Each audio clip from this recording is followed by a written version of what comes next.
Mr.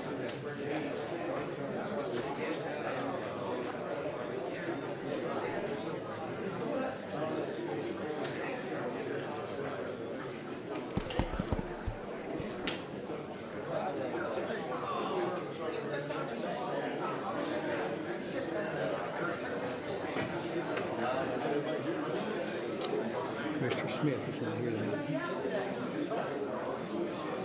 Not for sure. Rick Brown is here. Yeah, Rick Brown's here.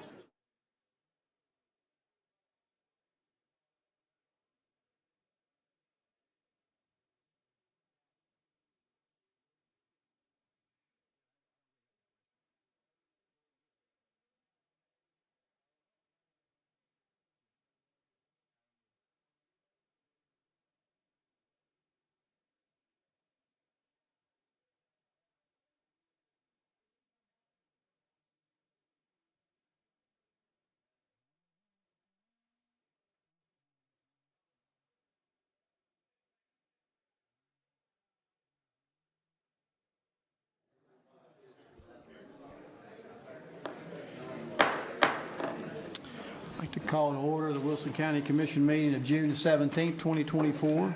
Welcome all of our guests here tonight, and appreciate you being here and entertain anytime you have an opportunity to come back to be with us. This time, I'll introduce Commissioner Lauren Breeze for the prayer and the pledge.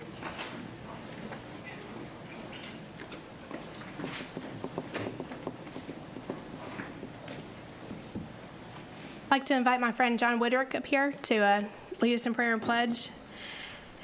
Those who don't know John, actually he's a minister with the Assemblies of God, and his pastoral journey has taken him through 20 years of working with at-risk youth, which led him finally to Wilson County, where he is now the executive director of the Bridge House, which, if you're not familiar, and I wrote the mission down, so excuse me from reading it from a piece of paper, but their mission is to lead youth out of homelessness and empower them to live a life that will change a life. They do this in 3 different ways. They provide housing support for children in DCS custody, support individuals who are aging out of foster care, and provide wraparound support for foster, adoptive, and biological families. So I want to thank him for everything he, his family, and the Bridge House does for Wilson County and our youth. Thank you for Please rise. Let's pray.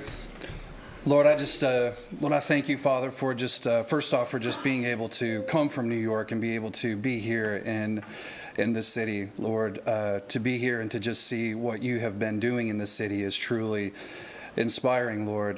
Just the people that are here, God, the leaders that are here, the amount of investment that has taken place for many years, that have fruit that's been sown, seeds that's been sown, Father, to produce the fruit that we're now seeing. And Lord, I just pray, Father, over all the leaders in this room, Lord, all the families of the leaders, Lord, that you just continue to give us wisdom.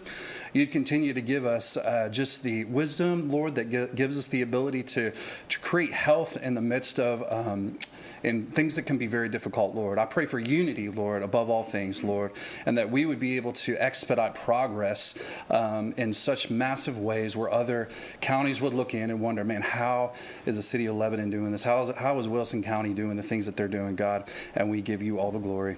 In Jesus' name, amen. Let's say the pledge. I pledge allegiance to the flag of the United States of America and to the republic for which it stands, one nation, under God, indivisible, with liberty and justice for all. Thank you, sir. If you will, press yes on your panel to record your presence at tonight's meeting.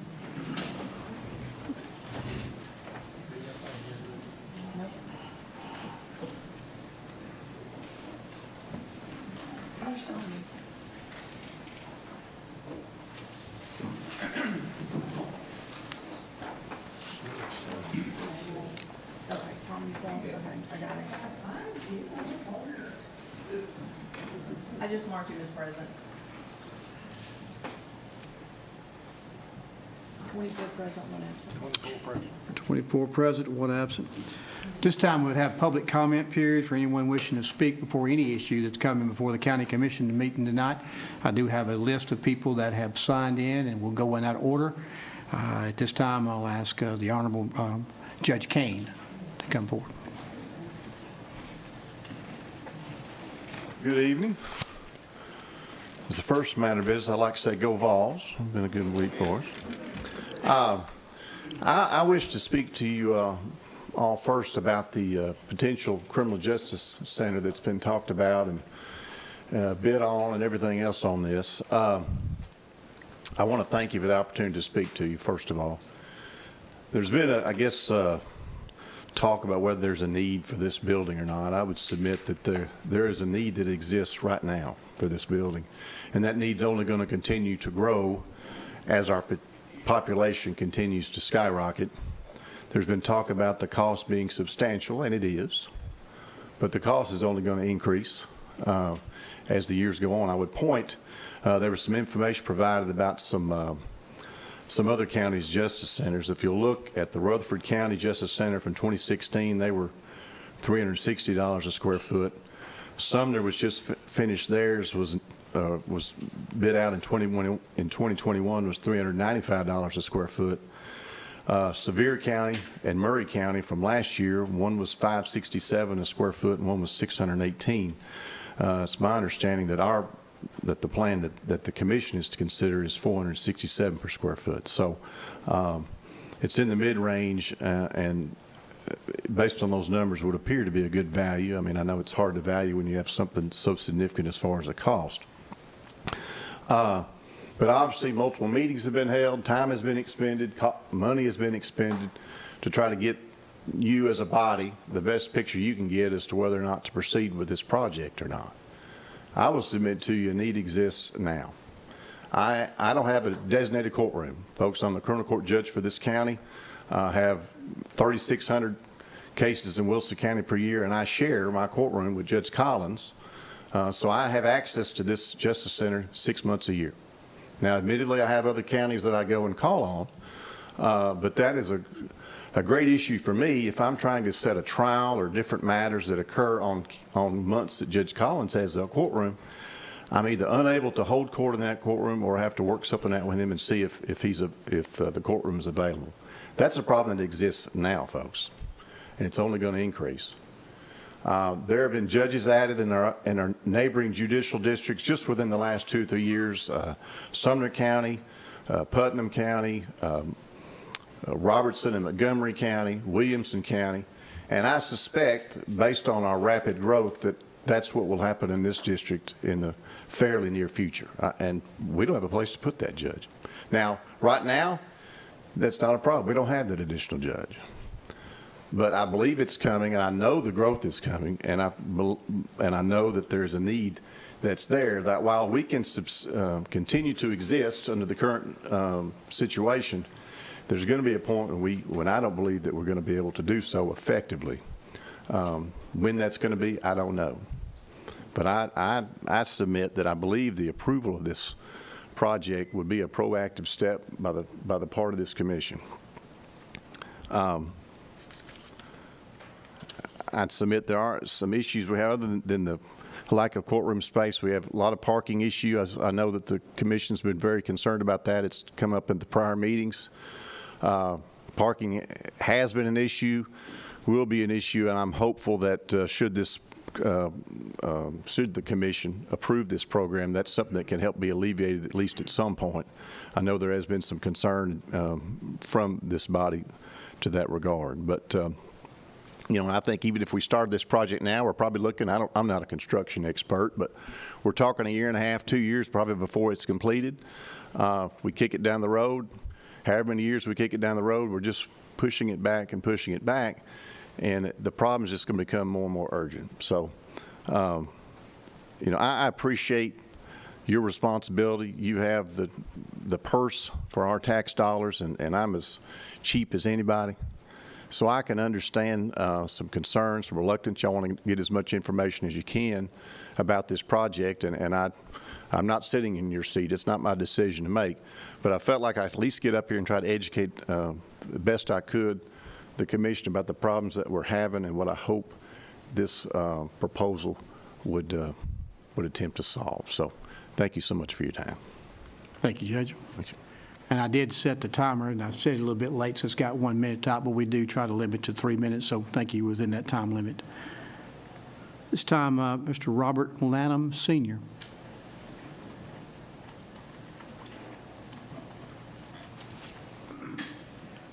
Good afternoon, Mayor and County Commissioners. My name is Robert Lanham, and I live out on Beach Log Road at 4137. And I came to speak on the proposal about the property tax versus the wheel tax. My message is really short. I talked to a lot of different people, especially out in the rural areas, and almost without fail, they are for the wheel tax as opposed to property tax increase. And I just wanted to share that news with you guys. So that's all I've got to say. Thank you very much. Yes, sir. Thank you, sir.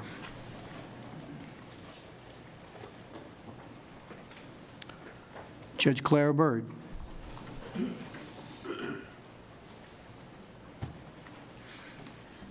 Good evening to all of you. Those who don't know me, I'm Clara Bird, and I've been your circuit judge for 26 years. In fact, the first 7 years of my term were right here in this courtroom, and I've missed it ever since. I really want it back. You can't, just kidding. But we are at the church, the College Street area, and the courts have been divided there for years. We've got two general sessions courtrooms, one's on College Street, one's at the Criminal Justice Center, and then the same way with the circuit. They're split up. Criminal is split up. And we have a clerk that has to go from one courthouse to the other, and staff are constantly going back and forth. I will have to say this for our county employees. If it weren't for the protection that has been provided us over these years, I wouldn't be a judge, because my deputies have been excellent. And I know this commission has been wonderful. You've given us what we needed, and we appreciate it, but I know they deserve a raise. I can't say how to vote. All I can tell is educate you. I'm here just to educate you. For those of you who don't know, what I do as circuit judge, I do have to travel. I have 5 counties, but more than 80% of my time is spent here in Wilson County because of the demand here. I hear family law cases, so that involves adoptions. I hear child custody cases, and I better apologize because some of you, I may have ruled against one of your kids or your mom or your daddy. I might have even had your mom and daddy's case in my court. And 50% of the people that leave family court are not happy, and sometimes 100% aren't happy. So there's no good decision, and I know what it feels like for you tonight to make a decision, because I have to make those tough calls every day. But we are at a point where our College Street facility has outlived its purpose. It's like an old pair of shoes to me. I hate to get rid of it, but I can't find a cobbler anymore. Nobody can fix the leather on my shoes. And I come in, and Judge Kane, right now, he has no air conditioning in his courtroom. Judge Collins, his room, he didn't have air conditioning the other day. We've been told it could take 8-10 weeks before we can get a part, and they may have to manufacture it. I know last year I had a problem with my air conditioning in my court room, and they had to manufacture a part because they're just not available. And unfortunately, technology is so advanced, we can't get parts. It's sort of like back in the day when you bought a TV, that was considered a major purpose. You know, that was a major purchase.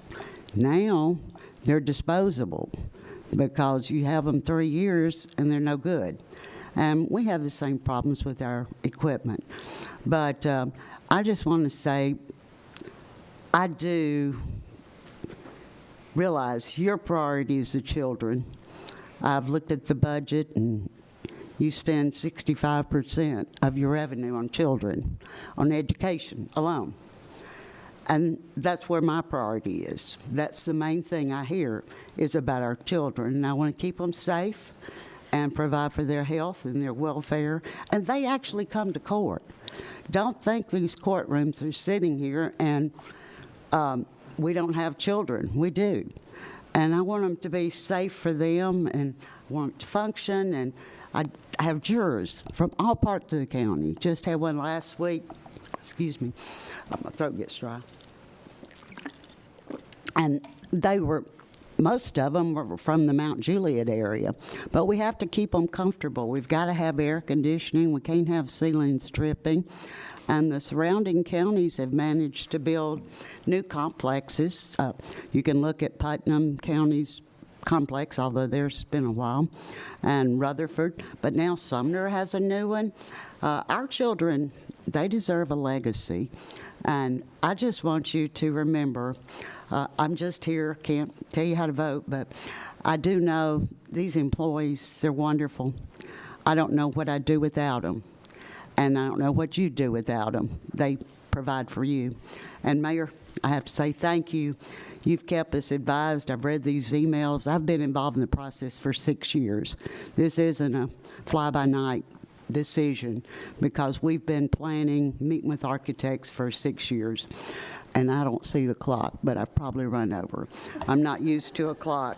So I apologize, but thank you for your consideration, and thank you for all you do for us. Thank you, Judge. Mr. Jeff Cherry. Thank you, Mr. Mayor. Good evening. Good evening, members of the commission. My name is Jeff Cherry. I want to give a little different perspective from a lawyer practicing here in Wilson County. I've practiced law here for 22 years, and I have the benefit of being in both of these buildings in front of these different judges. One of the things I would ask for you all to consider from a lawyer's perspective and from litigants' perspectives, we do not currently have adequate space. We have an inadequate spacing problem. That pertains, there are some days, and Judge Lee, who's present in his General Sessions courtroom, we cannot get the defendants on the docket in the door, and they stand out in the hall until we can move them in. We certainly can't get any victims or any witnesses there. We have a problem with being able to keep the victims separate from the witnesses and from the litigants from safety perspectives in that regard. I do commend our sheriff and the sheriff's department for an excellent job of security working with what they have, but it needs to be much better for the victims involved, the witnesses involved, the persons that are coming to court to give testimony, as well as the staff that work for the judges and the clerks. I was just in the Sumner County new facility today, and the space is incredibly adequate for what is needed in that regard, and I submit that we have those issues as well. If a lawyer is handling a practice of criminal and civil both, there are many days where the judges will have to wait on that lawyer to leave the College Street building to get over to where the criminal court building is located when court is being held there, and vice versa. And so we have issues of folks and staff continuing to have to travel between those places. Parking, of course, is a concern and continues to be a concern. I know Judge Kane addressed that. But with parking, with these other issues can also become some security concerns, particularly when you have the employees that are having to leave and go out into the same parking lot where the litigants are going and walking out with them. Our current legislative trend is trending toward more and more statutory offenses and more severe punishment, which is leading to more arrests and more persons having to attend court.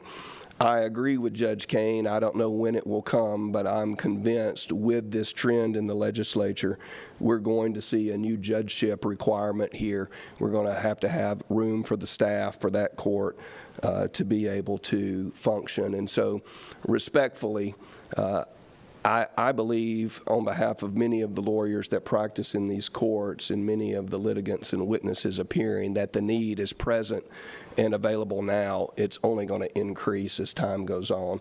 I thank you for what you do. My time is up. We appreciate you. Thank you, Mr. Chair. I have no one else that's signed up, and so at this time, unless someone else steps forward, we will close the public comment period, and we will move forward. Thank you for being here and hearing her voice. Report from the steering committee, Commissioner Fields. Yes, the steering committee met in regular session on Thursday, June the 6th, in the upstairs conference room. A copy of those minutes are in your packet. I move that they be received and filed. Any discussion? Seeing none, all in favor say aye. Aye. Adoption of the agenda, Commissioner Fields. Yes, Mr. Mayor, we have an agenda, but I think Commissioner Breeze and Commissioner Franklin would like to address the agenda before we vote on it. Okay. Commissioner Breeze. Yes, Mayor, I would like to amend the agenda and move Resolution 24-6-5, the request that all public safety telecommunicators be elevated to a first responder, up to the front of the agenda underneath the special recognition section, even though it's not an honorary resolution and it does carry the full weight of this county commission. Okay. To take that amendment, and then Commissioner Franklin. I'd like to move reorder 24-6-8, 24-6.7, and 24.6.6. That puts the bid vote ahead of borrowing the money vote. It's that in order, okay? I got two amendments there. Commissioner Gentry. I'd like to, on the elections and appointments in the judicial commissioner area, I'd like to make a motion, we add 2 full-time positions there in addition to the part-time, and add 1 promotion within the office also. And so that'd be 3 other activities in addition to the part-time. So we got 3 amendments there. So those are 3 motions. Do I hear a second? Second. Any discussion? All in favor of the amending agenda, say aye. Aye. Any opposed? Now to adopt the agenda. I would make a motion to adopt the amended agenda as presented. Got a motion and a second. Any discussion? Seeing none, all in favor, say aye. Aye. Thank you. Consent agenda now, we have Commissioner Fields. Yes, Mr. Mayor, we do have a consent agenda. It is a line item transfer 24-6-1 within the Sheriff's Department. I move that it be approved. Second. I got a motion and a second. Are you ready to vote? Please cast your vote.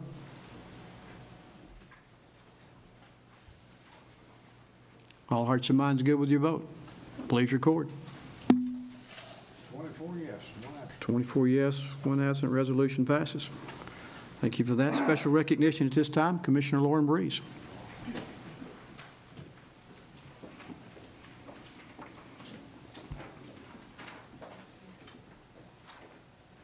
Now we have several dispatchers in the audience. If you would please come up and join me.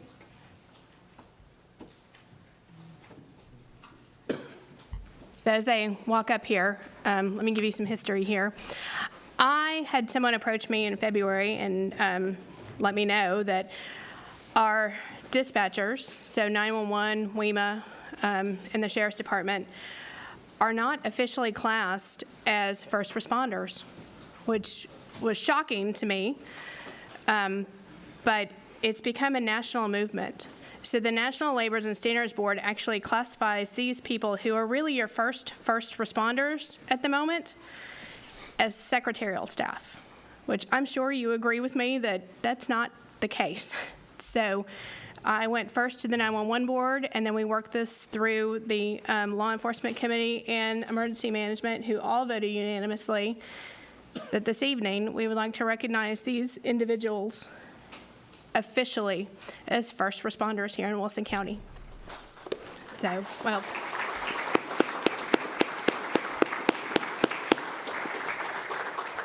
thank you. All right. Resolution of the Board of County Commissioners of Wilson County, Tennessee, requesting that all public safety telecommunicators in Wilson County, including Wilson County 911, Wilson County Sheriff's Department dispatchers, and Wilson County Emergency Management dispatchers be elevated to the status of first responders. Whereas public safety telecommunications officers are part of the critical infrastructure of the public safety system and play a critical role in public safety, homeland security, and emergency response alongside police officers, firefighters, and emergency medical services. And whereas the public safety telecommunicator requires specialized training and skills to gather vital information and make split-second decisions to form the foundation of an effective emergency response, prevent the worsening of a situation, provide situational awareness to responders, and/or provide life-saving direction. And whereas the public safety telecommunicator works in a uniquely stressful environment, communicating with people in great distress, harm, fear, or injury, and that environment can have an adverse emotional and physical impact, acknowledging that PTSD and vicarious trauma are real issues in the 911 profession. And whereas the public safety telecommunicator holds strong the thin gold line, providing selfless compassion care to all who seek their assistance during the good times and bad. And whereas Wilson County holds all these things to be true, and whereas the public safety telecommunicator is not recognized by the federal government as a protected classification, despite all the requirements they must meet to work in this position, the Federal Office of Management and Budget classifies this group of individuals as clerical staff, but we dissent. Wilson County could not wait for the 911 SAVES Act that is stalled in Congress to give our dispatchers the classification of first responders that they have earned and deserved. And whereas Wilson County recognized public safety telecommunicators are far from just clerical and supports the national movement to reclassify telecommunicators as first responders and truly recognize the work that they do. Additionally, Wilson County supports the 911 SAVES Act to properly classify the profession of public safety telecommunicators. Now, therefore, it be resolved by the Board of County Commissioners of Wilson County, Tennessee, that from this day forward, all public safety telecommunicators in Wilson County, including Wilson County 911, Wilson County Sheriff's Department dispatchers, and Wilson County Emergency Management dispatchers are hereby elevated to the status of first responders. Let it so be resolved on this 17th day of June, 2024. All in favor, say aye. All right.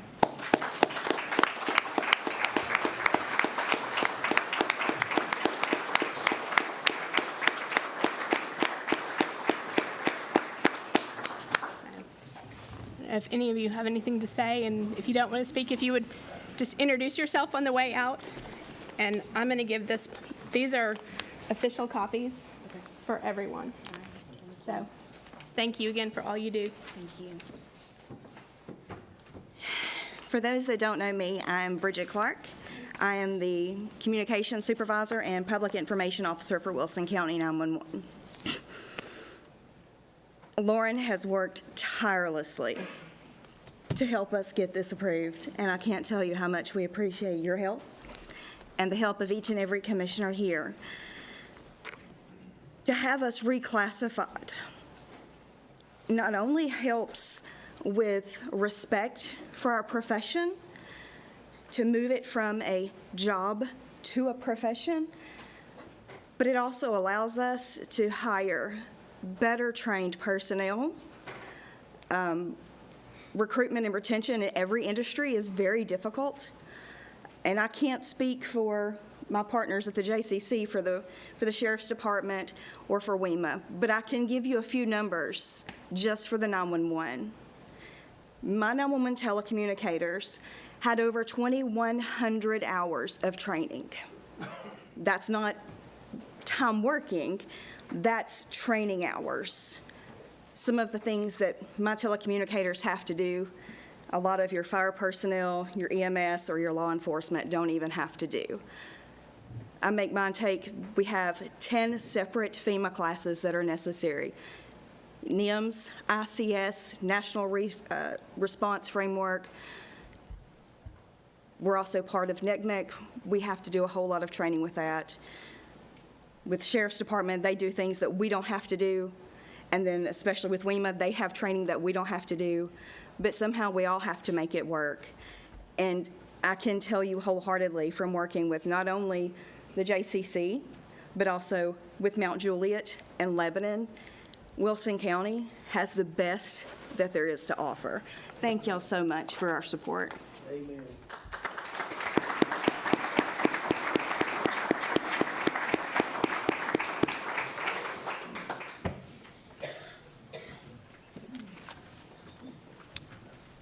Thank you, Ms. Lauren. Well-deserved recognition. There is no public hearing tonight for zoning. Report for the Minutes Committee. Commissioner Fields. Yes, the Minutes Committee met in a regular session on Thursday, June the 6th in the upstairs conference room at the Wilson County Courthouse. A copy of those minutes are in your packet. I move that they be received and filed. Any discussion? Seeing none, all in favor say aye. Reading of the minutes. Discussion? All in favor say aye. This time, elections and appointments. Mr. Goodall, any to be added to the list? We're good to go. To a motion to approve a notary list. Motion to approve. Any discussion? Seeing none, all in favor say aye. 11 Municipal Airport Commission, we have one member there to confirm my appointment to serve a 2-year term on the Lebanon Municipal Airport Commission. I'd like to recommend to you Commissioner John Gentry, who's been serving there for a while now. Do I hear a motion? So moved. Any discussion on that? Seeing none, all in favor say aye. Aye. Health and Education Facility Board, they're to appoint one member to that board to fill the vacancy created by Ms. Carolyn Stinson, who had chose to step down to the board due to a change in her employment. The term will expire on May 2026. I'd like to recommend for your consideration Commissioner Beth Bowman. Move to approve. Any discussion? Seeing none, all in favor say aye. Aye. Judicial Commissioners, I'll turn it over to Mr. John Gentry. Yes, sir. Okay, the first on the list we're going to entertain is Miss Jenny White. Is she in the audience? Thank you. And this is Miss Jenny White. She comes to us highly recommended. She's not been in the field before. She'd be a part-timer. And I make a motion, we approve her for 6 months. And she interviewed very, very well, and she was recommended by all those that interviewed her. And she was recommended by the committee as well. In a motion for 6 months. Got a motion and a second. Now, any discussion? Seeing none, all in favor say aye. Aye. Thank you. Thank you, Ms. Jenny. Okay, the next person would be Miss Anita Fox. Is she here? Okay, she's back in the back there. Now, Miss Fox has been a judicial commissioner before. She had been a correctional officer before, an account specialist, and I make a motion that we approve her as a judicial commissioner for 2 years. It was recommended from the committee that she be approved for 2 years. Got a motion and a second. Now discussion. Seeing none, all in favor say aye. Aye. Thank you. Congratulations, Ms. Fox. Okay, the third person is Mr. Givens Phillips III. He cannot be here tonight because he is working. Oh, he is working. Okay, he is working. Okay. Sorry about that. He's currently on the 911 board. He's been a judicial commissioner before as well. And the committee recommended him to be appointed for 2 years. I make that motion as well. Any discussion? All in favor say aye. Aye. Thank you. Congratulations. And the last thing we have is Ms. Stacy Swindell. She is currently a commissioner, and we recommended from the committee that she be elevated to deputy director, and I make a motion that she be elevated with the appropriate pay to accompany that. Motion and second. Any discussion? All in favor say aye. Aye. Good deal. Thank you. That's all I have. We appreciate all that served in that office. It's a very difficult job. It's 24 hours a day, and they get a lot of heat from a lot of people. Thank you. Report from the Emergency Management Committee. Commissioner Bernard. EMA met Thursday, June 6th, up there in the conference room. I move the minutes be received and filed. Second. Any discussion? Seeing none, all in favor say aye. Aye. Emergency Management Director's Report. Director Cooper. Thank you, Mayor. Yes, sir. County Commission, As far as our dispatch report, we're at 7,338 calls so far this year. We do have 2 vacancies currently. Both of those will probably be filled at the end of this week, so that puts us at full staff. We've been pre-planning with both the Tennessee State Wilson County Fair and the NASCAR race coming up end of June. So other than that, that concludes my report, unless you have any questions for me. Director Cooper, can you tell the commission why we have one of those vacancies for us? He left. Oh. He left for pay.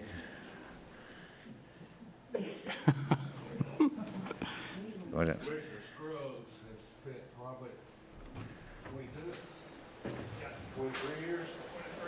And he decided to turn in his retirement.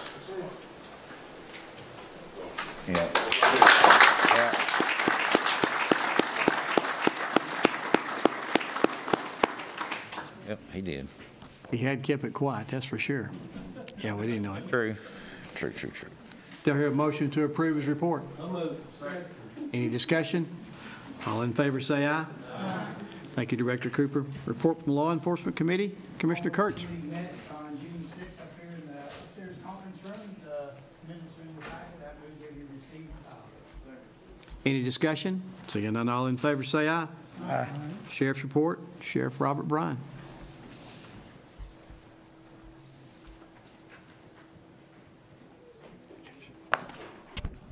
Thank you, Mayor, County Commissioners. Your report's in your packet. Numbers are pretty much on par for summertime coming on. I believe the past few days it's here, even though it ain't officially till Thursday, I think, but it's been pretty hot. In saying that, we've been pretty busy catching up on training. SROs catching up on training while they're out of school.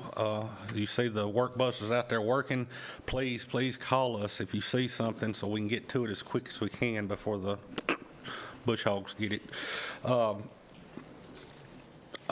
did want to say one thing about you may see some of our cars out around the area, recreation areas, LaGuardia, different ones like that over the summer. We're contracted through the Corps of Engineers for them to pay overtime, for them to be out there on weekends and major holidays. It's real important. It's cut down a lot of the calls we've been getting out there, plus it's not costing us nothing. Plus it's a benefit to our patrol officers being able to get a little overtime. We're out on major holidays, out on the waterways in the boat and lake patrol. They have been stepping it up a lot more. There's a lot more people out on the water this time than the past few years. So they've been encountering some problems out there. So we're going to continue to stay out there on major holidays. Tonight, since I've been here, I've had 4 people come up to me and tell me about speeding complaints. People speeding here and there and everywhere. It wasn't dying weathers either. But if you we do our best to get people where they need to be and where there's a problem, but it's happening everywhere. It's hard to keep up with, so we'll continue to address it as we get them. But if you call us, let us know there's a problem, and we'll address it, okay? So just let us know. Commissioner Breeze, thank you for what you did.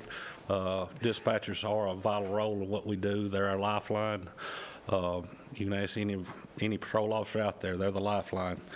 And years ago, whenever dispatching wasn't what dispatching is today. It's not just answering the phone and sending a car. It's a whole lot more, and a lot of multitasking, and they're hearing a lot of bad stuff. So well deserved, and thank you for what you did. Congratulations to Commissioner Scruggs. I know why you retired, because Mary retired, 2 months ago?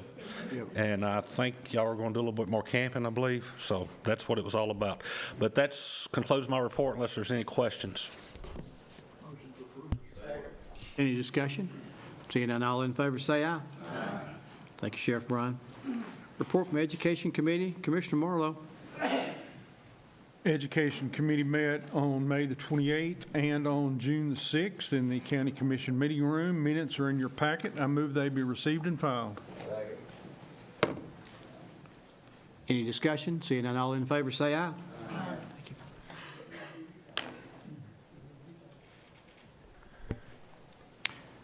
Sorry. Director of Schools report, Mr. Jeff Luttrell. Thank you, Mayor. You do have my report in front of you. Like always, give an enrollment update. Ended the school year up 289 students from where we ended last year.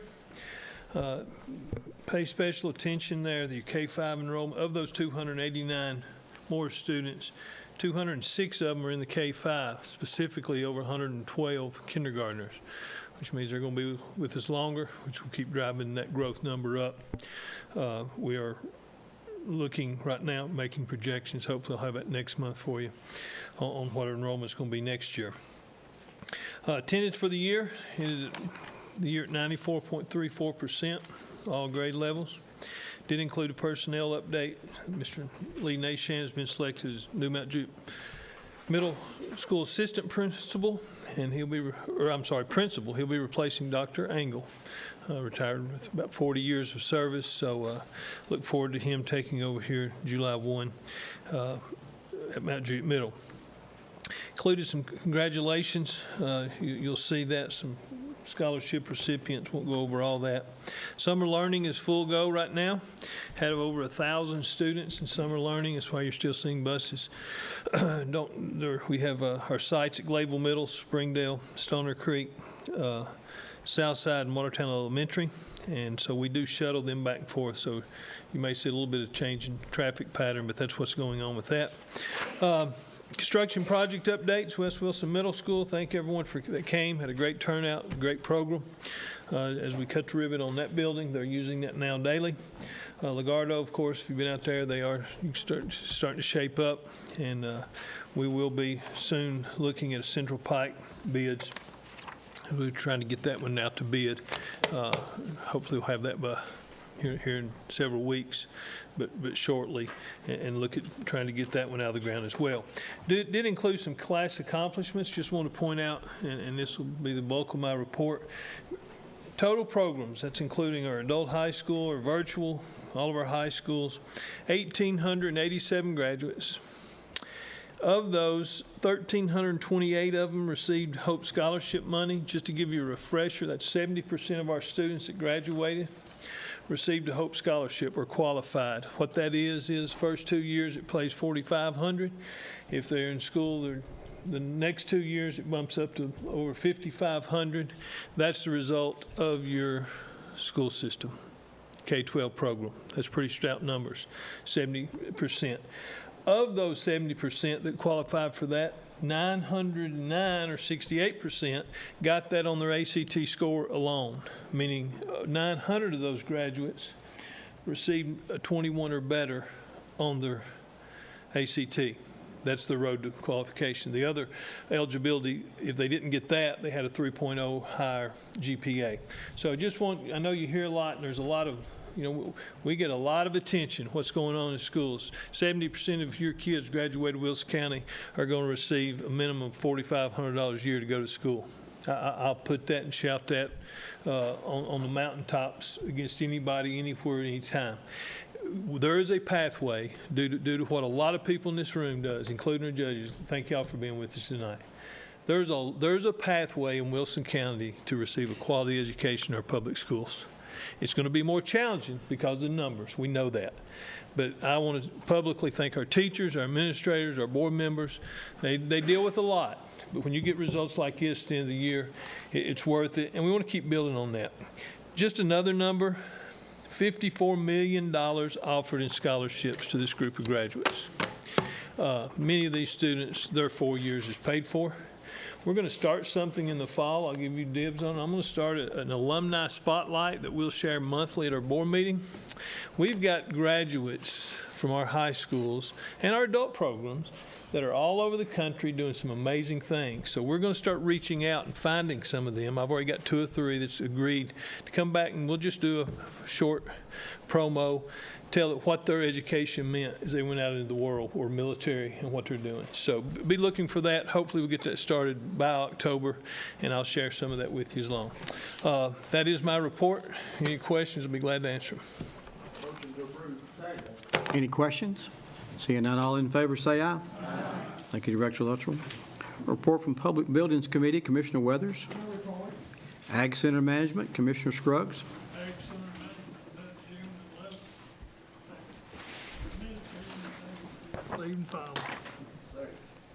Any discussion? Seeing none, all in favor say aye. Animal Control, Commissioner Breeze. No report. Audit, Commissioner Glover. No report. Broadband Access, Commissioner Franklin. No report. Develop and Tourism, Commissioner Brown. No report. Ethics, Commissioner Dow. No report. Finance, Commissioner Costley. No report. Health and Recreation, Commissioner Chandler. Yes, sir. Health and Welfare met in regular session on Thursday, June the 6th in the upstairs conference room of this courthouse. The minutes are in your packet, and I move they be received and filed. Second. Any discussion? Seeing none, all in favor say aye. Insurance, Commissioner McFarland. No report. Judicial, Commissioner Gentry. The judicial met June 11th, 5:30. The minutes are on your desk.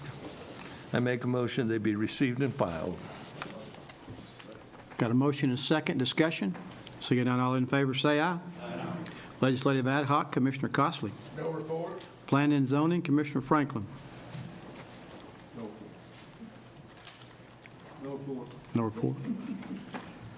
Rules, I'm sorry, Commissioner McFarland, excuse me. I looked at the wrong one. I wonder why everybody was being funny. It was because of me.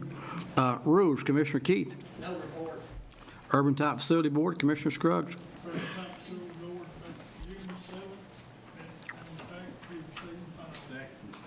Any discussion? Seeing none, all in favor say aye. Finance Director's report, Mr. Aaron Maynard.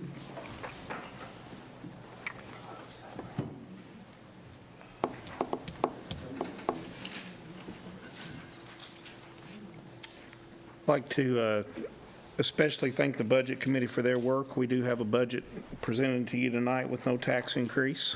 I do want to say that there were lots of questions that I heard about, I guess, more than were directed to me. And I just want y'all to know, all 25 of you, that my door is open anytime for any questions that you have about anything. The books are open to all 25 of you about anything that you have questions about. I do not hide anything. That is, I work for you. Part of working for you is not telling you what you want to hear, unfortunately. But I do want you to know that I will always tell you the truth, and that I'm more than happy to open any and everything that you want to know about to you. So if you have questions, please, by all means, I'm available. That concludes my report, unless you have any questions for me. Commissioner Rich. Mr. Mayor, we spoke a little bit earlier today in regards to possibility of employee raises. Our government employees, as of right now, we've got it in our, that we're going to vote tonight on a 2% raise across the board as for our government employees, as far as getting them one step up. We had spoke a little bit earlier about what it would take in order to give an additional 3%, and this 3% that we were talking about would be just a one-time, because next year we're hoping to get them in their proper steps. My goal is to let our employees know that we truly care about them, and we want to get them as much as we can. If we were to do this 3% tonight, additional one-time, non-reoccurring, what would that cost the county out of our general fund? Cost would be approximately $1.7 million, Commissioner Rich. And that would not affect anything to do with our bond rating? No, sir. I've got, my projections are, and we're still operating off projections, but my projections are that you would add about $1 million to unassigned fund balance at the conclusion of this budget year. That's a projection. So that would carry your fund balance up to 8. You'd be up to 28 you'd be taking 28 million, you'd be taking 1.7 away from that, so you'd be back down around 26 million, which is kind of where you started in the fund balance area. And that would get Sheriff's Department and WEMA personnel 5%? That gets everybody except schools and elected officials. Elected officials, this body included, would not get it, but everybody that basically is on the step plan would be included. 2% reoccurring with the 3% only? The 3% being a one-time bonus, as I understood our conversation. Okay. And again, that can be worked out. It doesn't have to be paid as a bonus. It can be paid out over the course of the year. That's how I would probably recommend we do it to have the least impact as far as taxes are concerned. Correct. But yes, sir, if that was the desire of this body, that is a possibility. Okay, thank you. Yes, sir. Commissioner Dow? So, how can we get the teachers in there? Great question, Commissioner Dow. I believe, and I don't, is Lisa in the room? I'm trying to remember what what's a 1% raise for teachers? A little over $1 million. So you're talking about another $3 million for teachers. So you're talking about, so you're going from, you're getting to about 4.7 million in total that you'd be taking out of fund balance. Draw your fund balance down to between about 23. Yep. Commissioner Hall? The teachers are already getting a 5% raise. I'm one of them. And so I would appreciate it, no doubt. But the county employees they're just not getting enough right now. And we got to do something. Is there any way that we could somehow earmark future growth money next year to fund this additional 3%?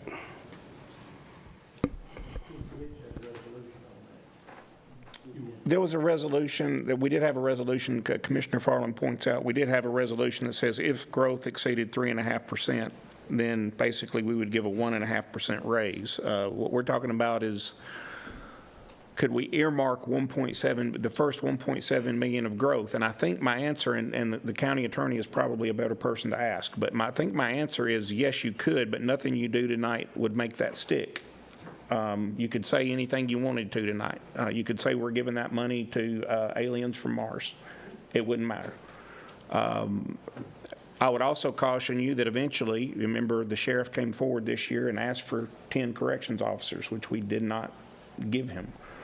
Eventually, I feel like he will need corrections officers. There'll be other needs that will come along. So by the time you did the step and committed this money, if you had growth money over and above that to do anything else, it wouldn't be very much.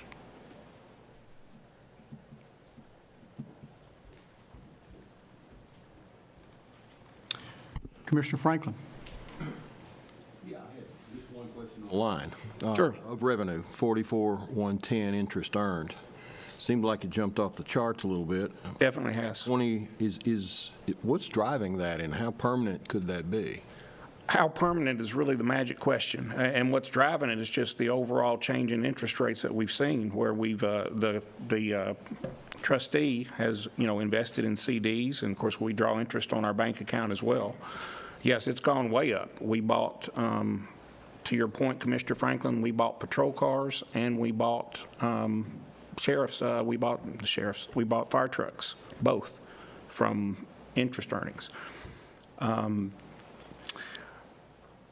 I mean, I feel like it's going to last a while. I really do. I don't know. It's a little bit of a gamble because we've also seen very low interest rate times. But, I mean, that is, again, a few years ago, that number was below $1 million. Not just last year, I think it jumped up to about $3 million, last year being the 23 fiscal year. I think it jumped up to about $3 million, and this year you see what it's done. What did you estimate for next year? I was pretty conservative. I would have to find that to remember. I apologize.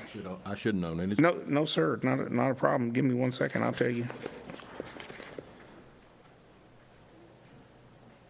Let's see.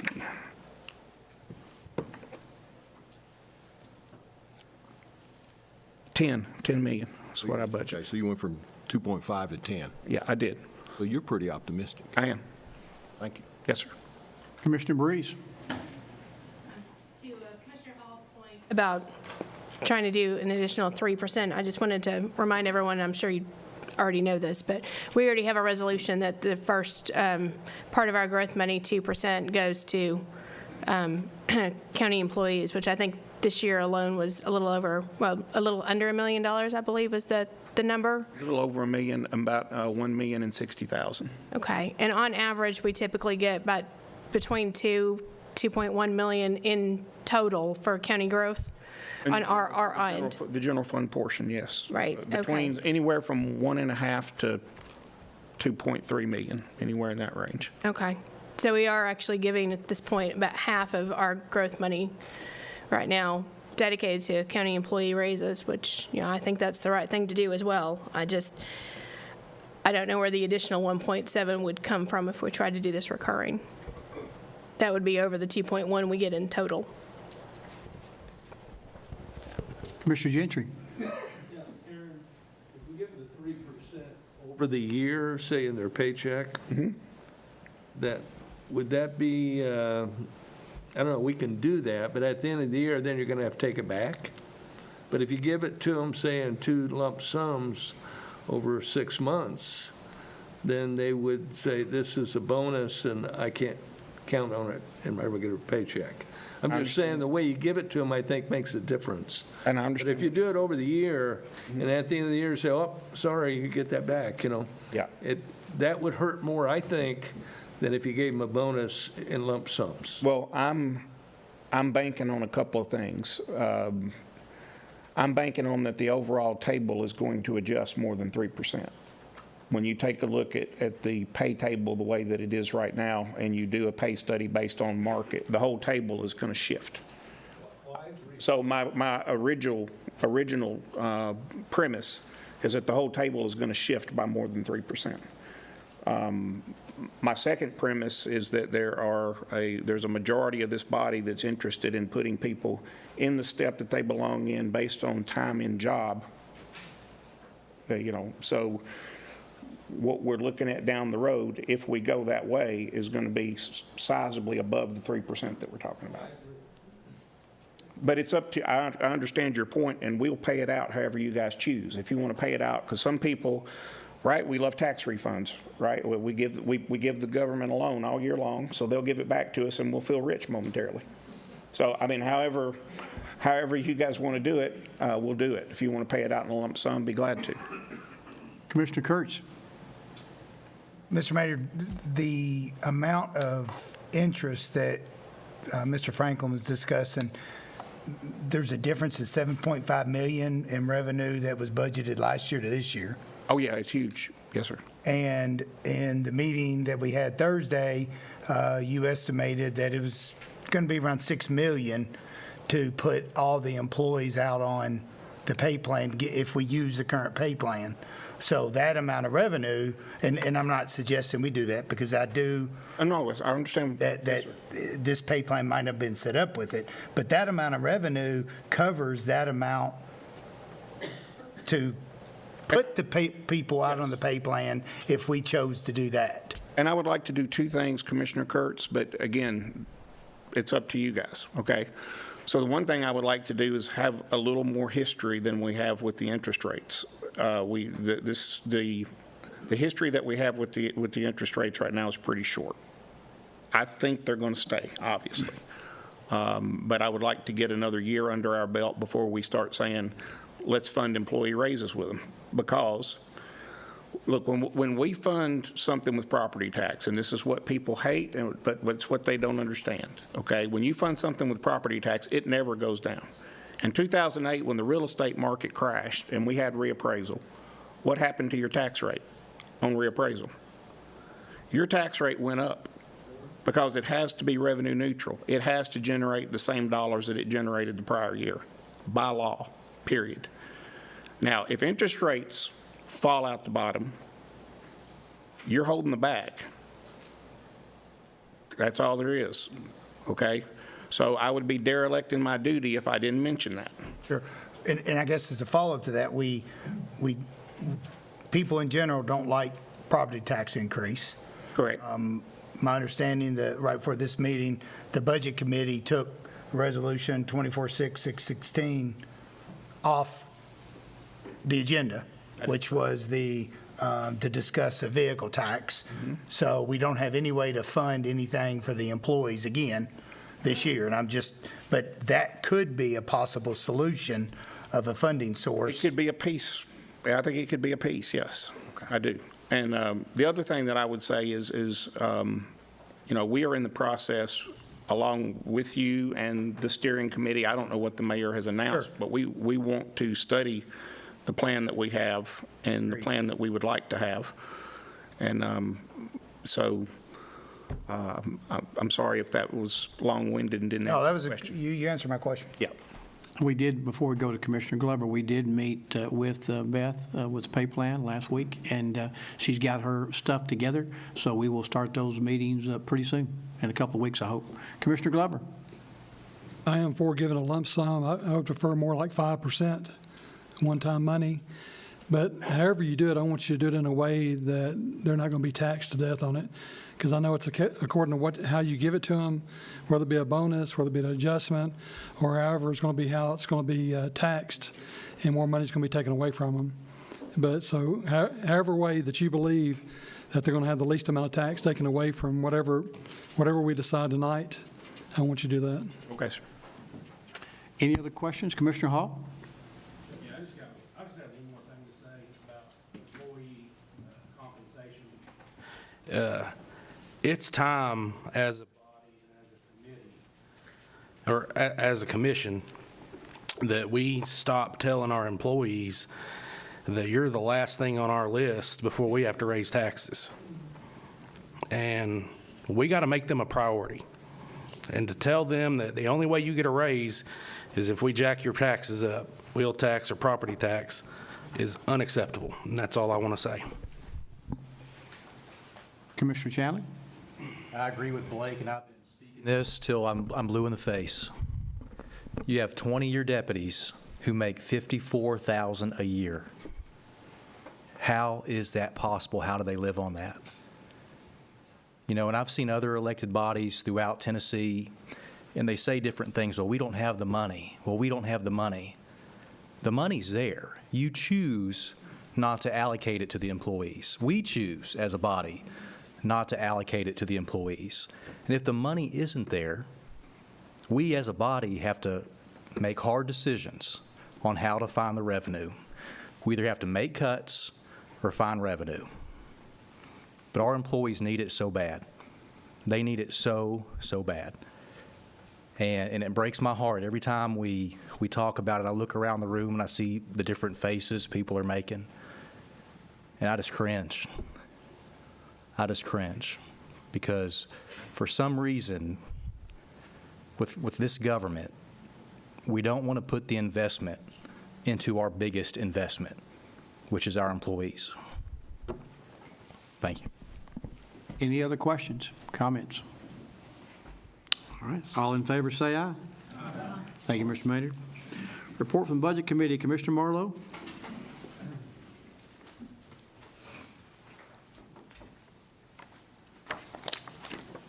Committee met May 20th, May 21st, May 22nd, May 28th, May 29th, and June the 6th. All those minutes are in your packet. I move they be received and filed. Got a motion, a second discussion. Seeing none, all in favor say aye. Aye. Resolutions, Commissioner Marlowe.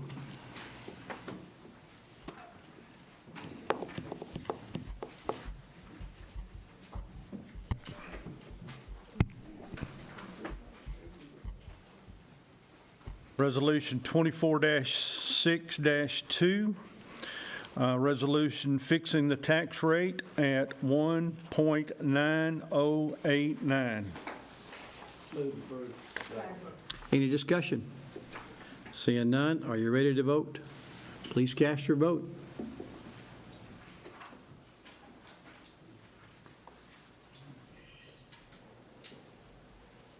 All hearts and minds good with your vote? Please record. 24 yes, 1 absent. 24 yes, 1 absent. Resolution passes. Resolution 24-6-3, a resolution making appropriations for the various funds and departments. Got a motion and a second? Any discussion?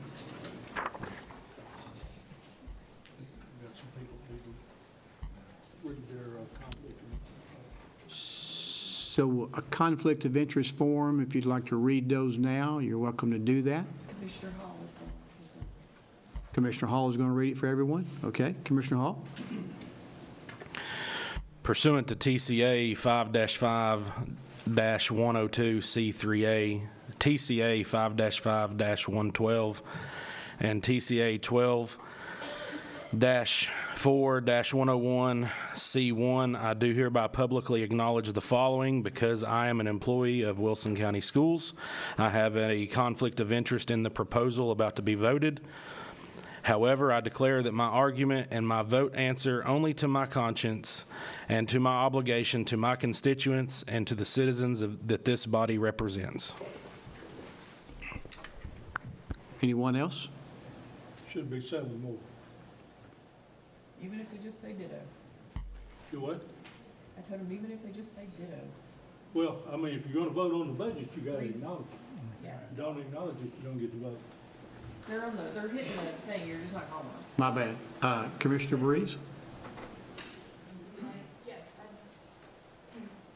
Do you want me to read the entire statement again, or can I just say the same thing as Mr. Hall? Say the same. Okay. I also have the same conflict as Mr. Hall. So, Commissioner Clark? I have the same conflict as Commissioner Hall and make the same declaration. Commissioner Hobbs? Commissioner Keith? I do have a conflict of interest by working for the Wilson County Sheriff's Office. Commissioner Costley? Same as Mr. Hall. And Commissioner Scruggs for a few days. Anyone else? That cover all of our employees? Commissioner Jones? Yeah. Now, let me ask, all of you sign that document so it can go in the minutes, correct? Yes, sir. All right. I had them sign it, give it right back to me. All right. I knew you told me that. I wanted to hear them say it, okay? And the public needs to know that they followed the law, and now they're, as far as I'm concerned, everybody's eligible to vote. Commissioner Rich?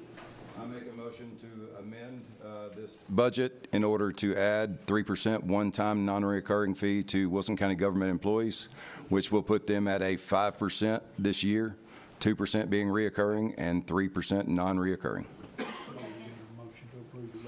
I have a motion and a second on the budget, and then we're doing the amendment now. And the amendment is a 3% bonus. 3% bonus to be split up into 4 payments. 4 payments? 4 payments throughout the year. Was that'll work on what Commissioner Glover was asking? To keep them from being taxed too much? Well, again, anytime we do a supplemental pay like that, it's going to be withheld at 22% now, I believe. No way to avoid that then, are there? Got you. So I have a motion by Commissioner Rich to do a 3% bonus paid over 4 times of the year. Do I hear a second? Second. I got a second by Mr. Bowman. Any comments or questions to amend the budget? We'll vote on amending the budget. I guess I'll have to do that by, Let me add that in. okay? We'll have to vote on that one.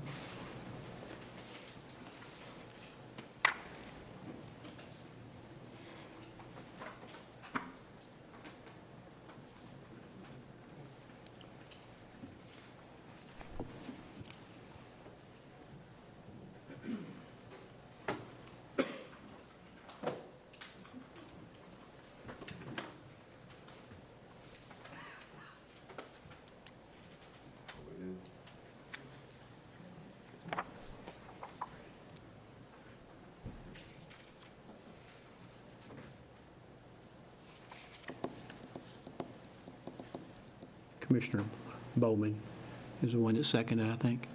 Correct?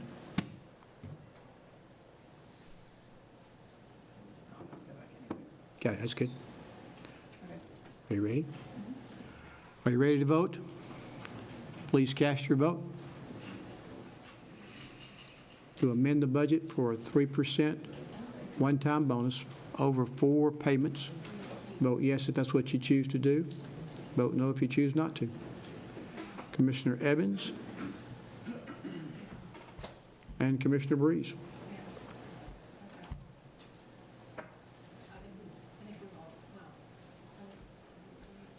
I was just going to ask Mr. Maynard if he could give us an estimate as to how much the fund balance growth was, if any. Discussion's supposed to stop once you. Well, that's what, I was in the hopper before we started this. Didn't see that once we started. I Sorry. pushed the button, so I don't know what to tell you. Sorry. Okay. All hearts and minds good with your vote?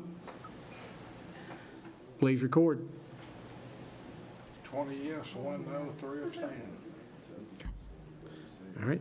So the budget is amended. Apologize for not seeing that. When I looked, I didn't see anything on my sheet. Do what now? She didn't see anything on hers either. And so, The button, and when it was not in the request to speak list, which is why I'm putting you in this. sorry for that. That's okay. That's okay. So now we're ready to vote on the budget as amended. Commissioner Evans, do you have a question? I do have you in there. Excuse me? Gotcha. Okay. Any comments or questions as we vote on the budget as amended? Seeing none in the hopper, are you ready to vote?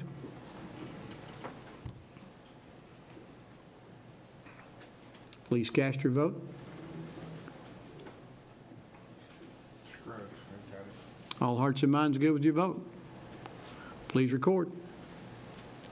24 yes. 24 yes, 0. Resolution passes. Resolution 24-6-4, resolution approving to seek membership in AARP network.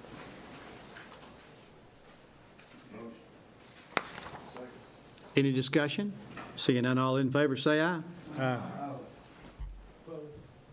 Excuse me? Excuse me? I'm opposed. Okay, I have it in the, you just want to. okay, we'll let you vote. She's got it in here. If you're ready to vote, please cast your vote.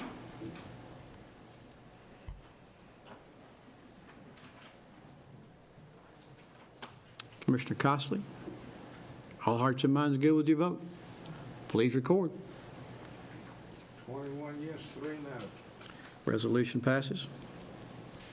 Okay, we'll change the order on the next three resolutions.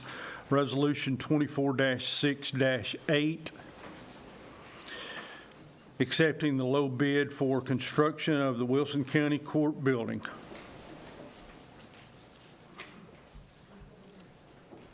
Do I hear a motion?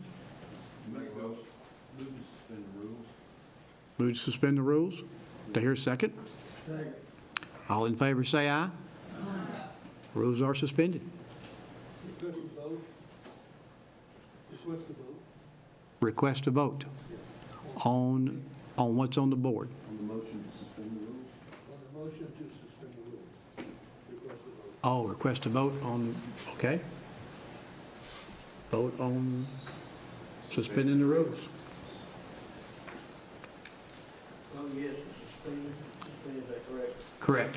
If you want to suspend the rules and go out of session, vote yes. If you don't want to, vote no.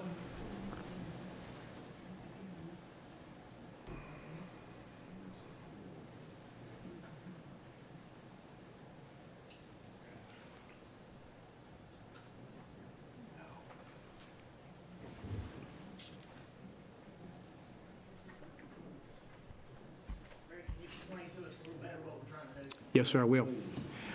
What you've got up here is we had a motion. We were fixing to vote on a resolution, and we had a motion by Commissioner Franklin, second by Commissioner Breeze, to want to go out of session for some reason. So that is on the floor. So therefore, if you want to go out of session to hear, I guess, what they're going to talk about or what they want to talk about or bring up, you vote yes. If you don't want to go out of session, you vote no. We was going to do a voice vote, and then someone said, let's do a roll call vote. So that's what we're doing. So if you want to go out of session, vote yes. If you want to stay in session, vote no. Please cast your vote. I don't have an answer for that one. I made a motion to suspend our rules. Suspend the rules. Yes. 24-6-8. Yep, that's what I've got. That's what's up there, to suspend the rules. So you're voting to suspend the rules. Bernard, Commissioner Weathers. Vote. All hearts and minds good with your vote? Please record. 16 yes, 8 no. So rules are suspended. No, it takes two. Oh, it takes two. Glad I'm corrected. Yeah, it would take 17. Okay, all right. So now we're back to the original motion on the floor. I don't have a motion or a second on that yet, do I? Yes. I do? Yes. Got a motion and a second? Okay. So now I'm going to Commissioner Kurtz. So we're getting ready to vote on spending $84 million. And Judge Byrd, I think, said it best. And everything that she said was our employees are special. And I know we just talked to Mr. Maynard about our employees. And Mr. Marlowe, I promise I won't talk too much more about our employees. But undoubtedly, $84 million in a building that I'll say we need. I was up there last week, and we were selecting jury, and people were on the grass, people were parking everywhere, they couldn't get in the building.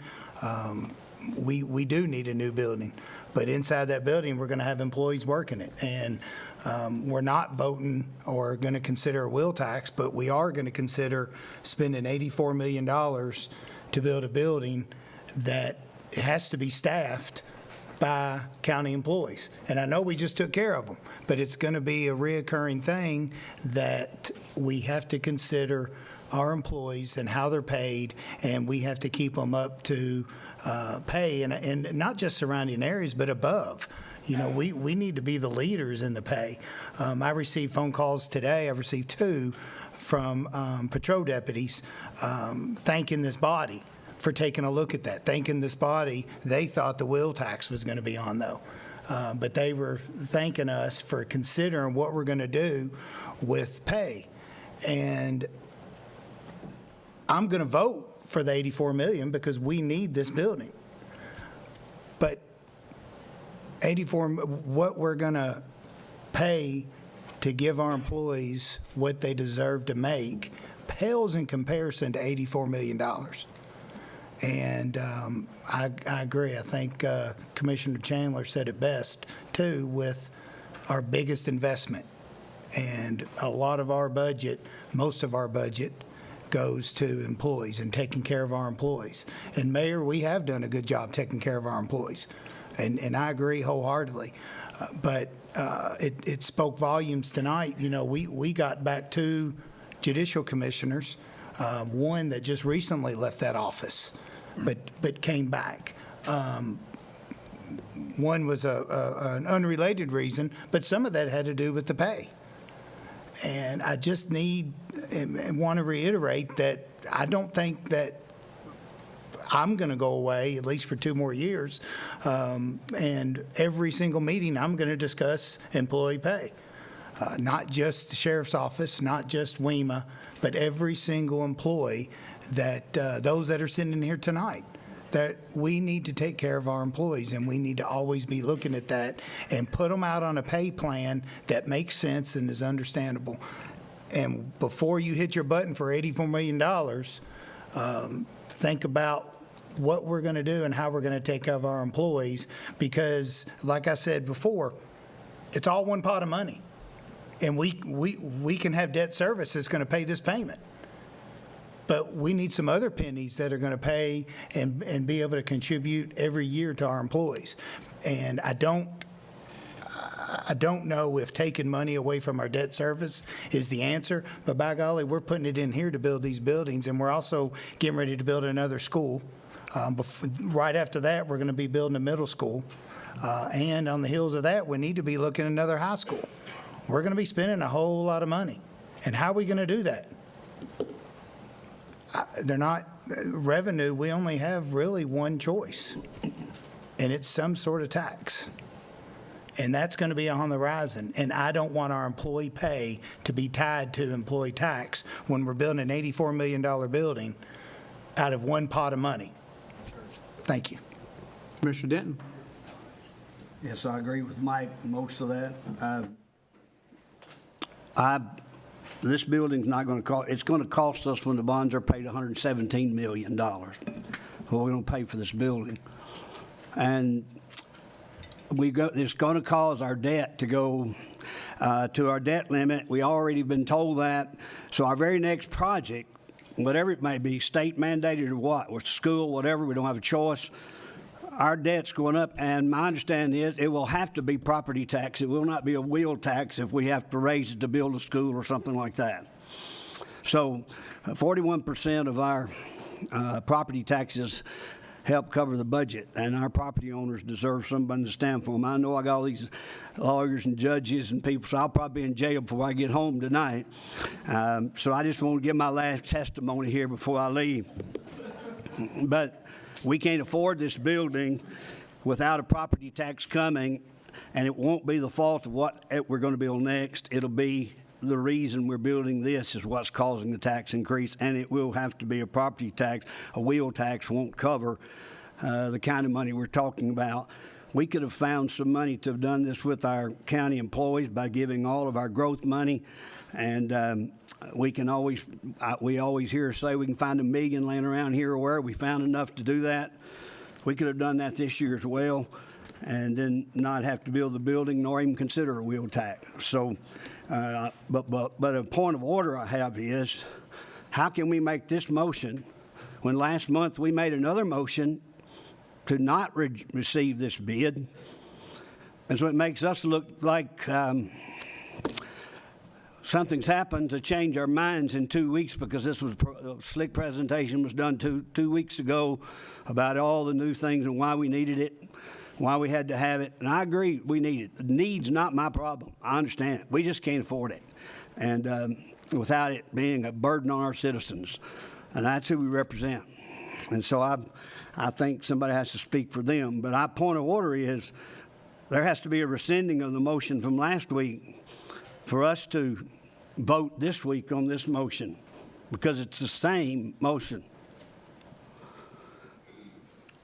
I make that point of order. Okay, thank you. I'll turn it over to our county attorney. All right, I'm prepared to speak to that. Am I on? I'm not? That suits me. Let me take you back to last month, okay? And if you've got last month's minutes in front of you, Resolution 24-5-12, we were voting on $84 million worth of bonds. The motion was made and seconded to approve that. Commissioner McFarland made a motion to defer for 30 days because he wanted to let Hewlett Spencer look at the bid, and I advised against that because it opens you up to potential litigation. So he made the motion to reject the bid, and it was seconded and got quite a large vote. But the motion to approve the bonds was still on the floor.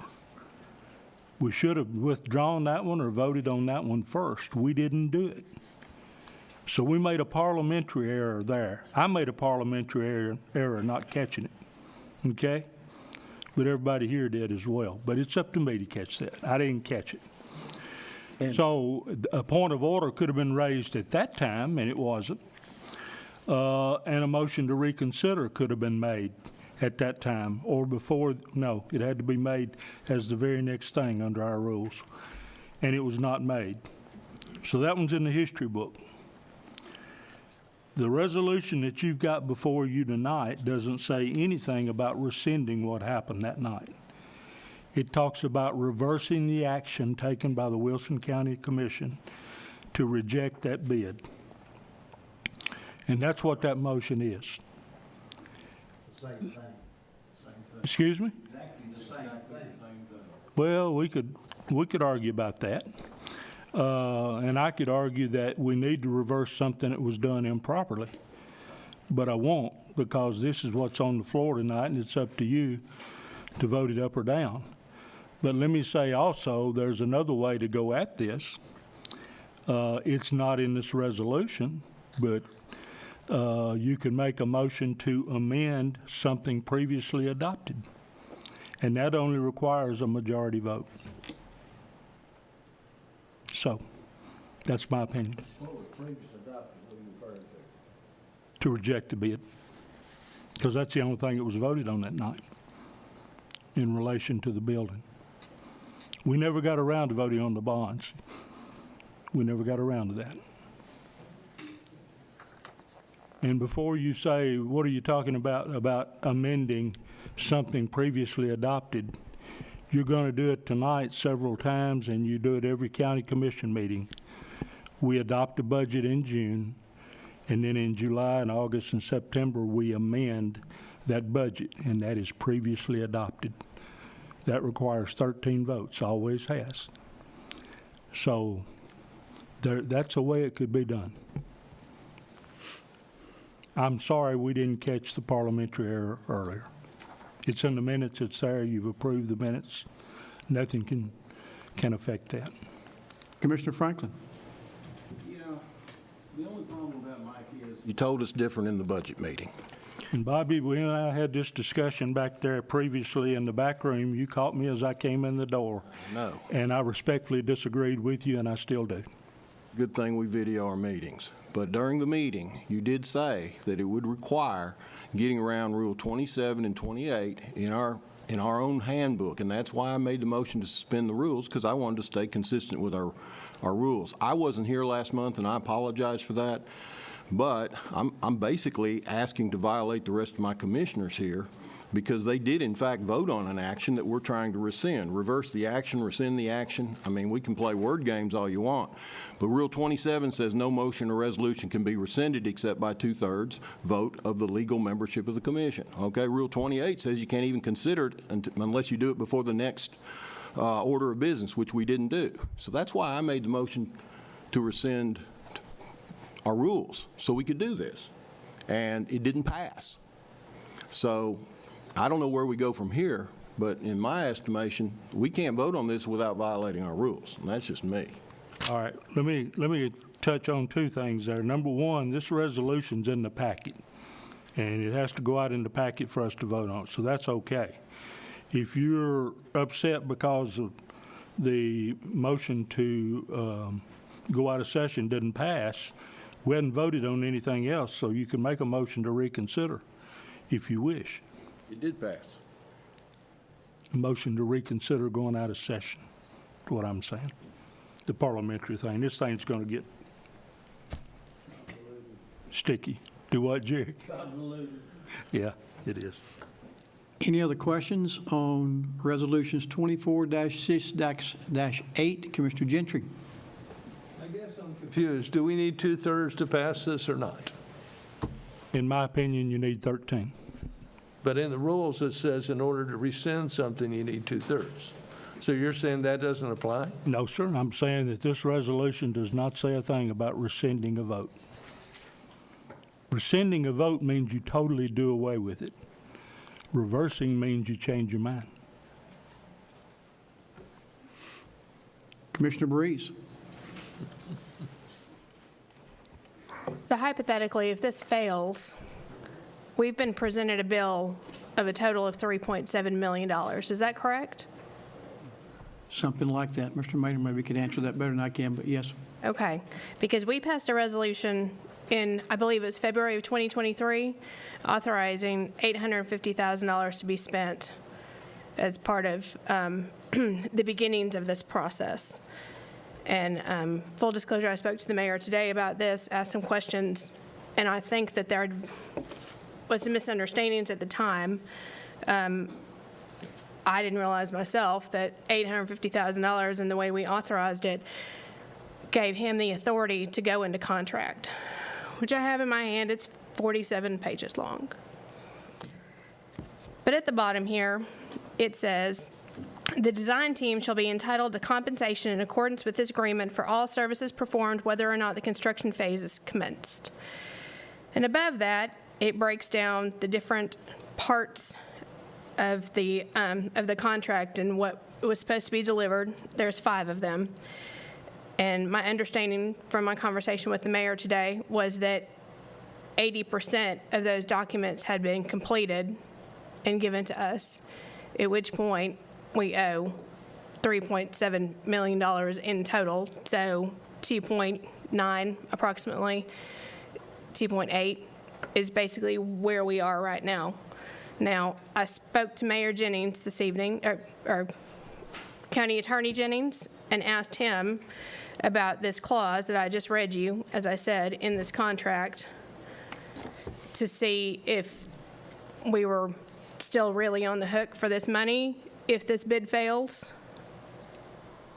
or, you know, where this contract leaves us. So I'm going to defer to him to answer as he answered me this evening. If we signed a contract to pay this money, we owe the money. Okay, so this was really important information for me to learn in the last, say, 96 hours. So I wanted to make sure that everybody in this body understands that because we are so far in this process, that if this fails, we need to go back probably to our general fund and authorize payment of approximately $2.8 million for the rest of this contract. Did we authorize $850,000? Is that what we authorized? When we signed the contract, that's what we authorized. So I signed the contract, and so when we take it to the committee, like we have throughout the history of the county, we bring it to you and tell you that we got a project that's a need, if you want to do it or not. We tell you if we have the money according to the estimate that's there. And then then you give me permission, as you did with this one here, to enter into that. They get the $850,000 up front, which was $500 and something thousand from the opioid money, $300,000 from our capital projects fund. And we enter into that agreement with Katzen Binkley in this case. But then we don't pay them all their money up front because we want them to be there for the duration of the project for the 2 years. So we pay them a little bit along to keep them with us as well. So that is why that's why the billing comes over the top. But the plans that they did, which is, you may want to say that's just architectural, but that's mechanical, electrical, plumbing, fire marshal, all those people that review those plans, they do their job up front so we can put it out to bid.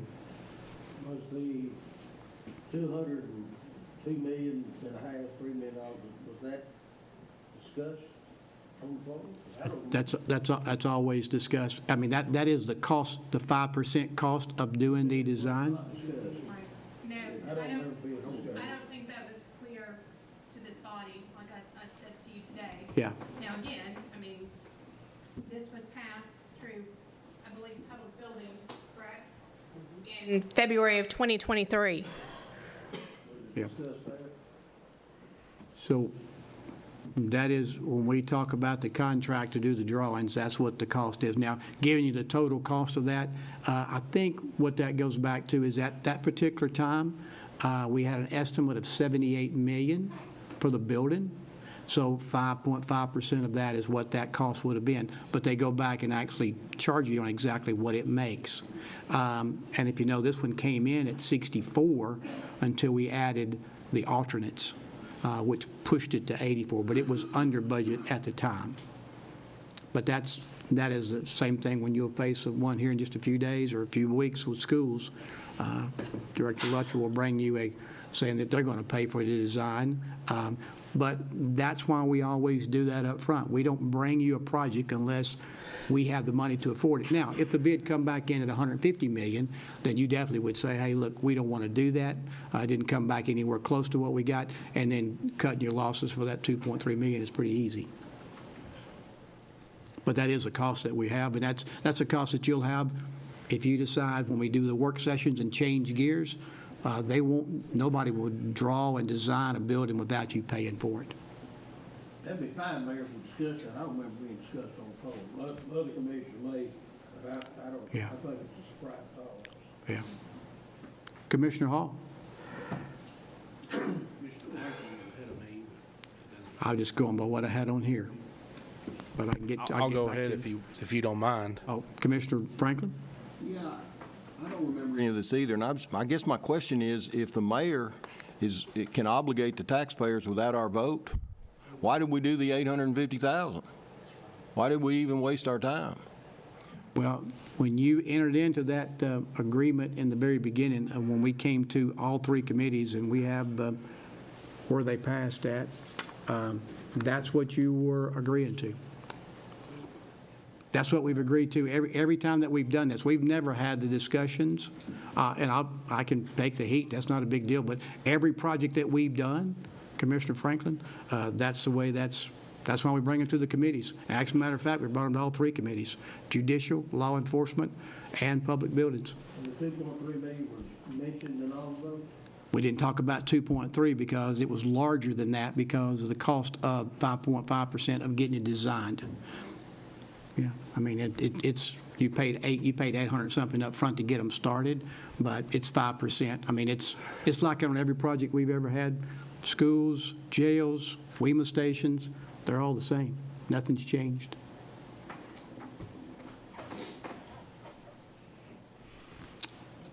Well, if I signed a contract and the commission didn't vote to authorize me to do it, I mean, I don't know. It just doesn't sound right to me. I mean, but in the future, what do we need to do to fix that? Because I think it's certainly an issue now on this, because it really is. I mean, if we really are, if the taxpayers really are obligated to this amount of money that we didn't authorize by vote, then I kind of feel like one of my arms is tied behind my back here on the vote.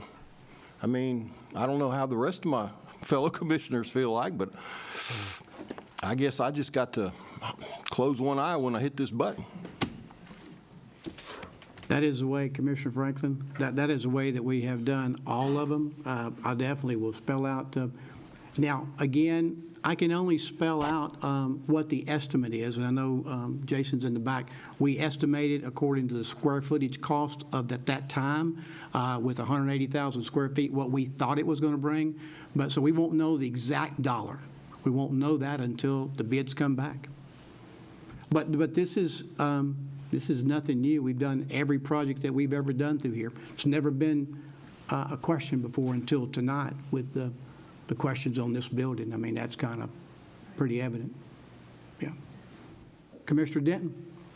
If it hadn't been questioned before, it's time it is, because this policy and practice, the night we voted, I was here. I voted against it. I think most everybody else voted for it. But I think everybody here voted for the same thing that I heard that night, was we was approving $850,000 for the architect to take care of those architectural documents for us. We didn't approve any building. In fact, there's been nothing but an assumed approval of this building in any of our commission meetings. There's been no approval of that building. And so if someone had the authority to go and spend $2.4 or $2.3 million without us being able to have one say about it, and when we thought we was voting on $850,000, we need to challenge that. That's something that needs to be questioned. Commissioner Breeze? I just wanted to follow up on my comments that I wasn't clear on this either. So when we voted in February of 2023, the only thing I knew about was the $850,000. Now again, I asked a lot of questions this last week. It's how I ended up in this contract, which is why I read through and discovered where we were.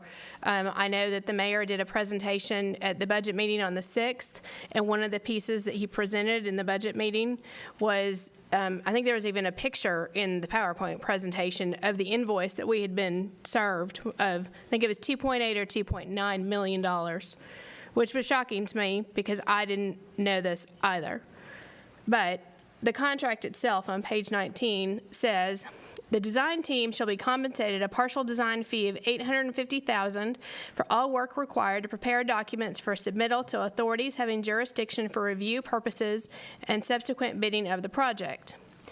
When the project is fully funded for construction by the Wilson County Commission, the total fee due to the design team shall be adjusted to reflect actual compensation based on 5.5% of construction costs plus 5.5% of any unaccepted additive alternatives, which does sound like if we move forward, then we pay this. However, at the bottom of this page, it goes on to say in section 11.6.1, The architect or the design team shall be entitled to compensation in accordance with this agreement for all services performed, whether or not the construction phase is commenced. And as I said, it goes over and says there's 5 documents. They've produced 4. Who wrote the contract? One moment. I signed the contract. Yeah, the contract was signed by the mayor. I believe it's a form template. Hold on, let me find page 1. Sorry, as I said, 47 pages.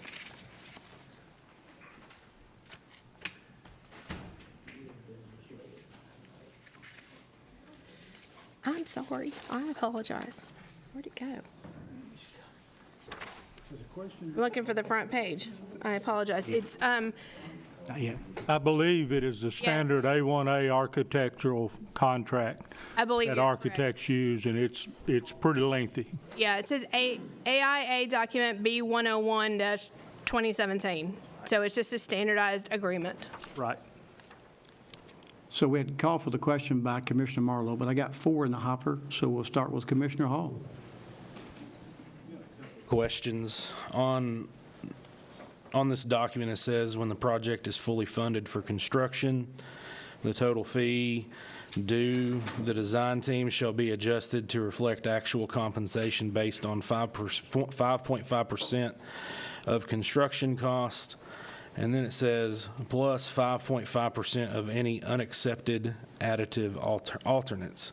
So I guess my question on that part is, is that talking about the 3 alternates that were presented to us? I think it's 5% of the total cost, or whatever the construction cost is. That's why we took out the furniture and the IT part, so they don't get a 5% of that, because those are separate bids. But it says unaccepted additive alternates, which my assumption is that means that 4th floor plus the 30% build out plus the parking lot, and so we're going to pay them 5.5% of that whether we do it or not? Only if you accept the bid. Right. Yeah. If we accept the bid, but we cut that out, we're still paying a commission on something that didn't happen. I don't think so. Yes, we are. Yes. Yeah, because we asked them to draw it up. Yes.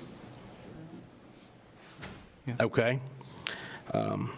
That just seems counterintuitive to me as a taxpayer to pay for something we didn't do. Well, no, they did the work.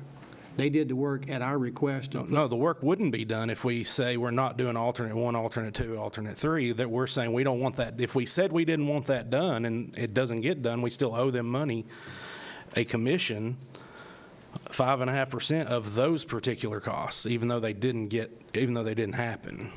Am I understanding that correctly? Yeah, I'm going to ask Mr. Morris to come and speak. You can come to the back podium if you will.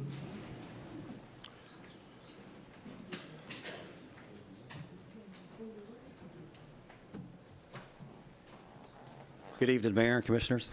The 5.5% on the unaccepted alternates would be owed. The alternates were put in place to design a building that would provide the needs to meet the judges for now, but then the alternates were designed in to meet the needs for the future. There was no way to get prices on those alternates without designing those alternates. So we broke out 2 extra alternates. One of them was to build the shell of the 4th floor, and then the second one was to actually design a new courtroom for that 4th floor.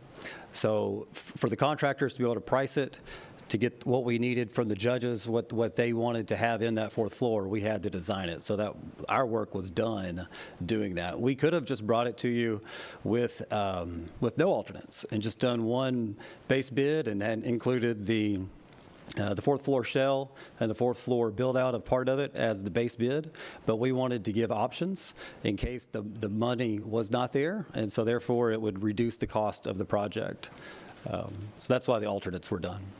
And then I think maybe also to answer your question, so if the alternates are not accepted and we go back to the 64 million, then the 5.5% comes from the 64 million, not from the 84 million, correct? The 5.5% would come from the base bid plus all of the cost of the alternates. Even if we, but if we don't accept them, If you don't accept the alternates, we've still designed it, and we've still put the alternates out to bid, and so we've done our portion of the work. okay, but it's not the construction cost. That's correct. You would not be spending the $8-9 million on those two alternates. Yeah, just the design fee. Correct, yes, sir. Yes.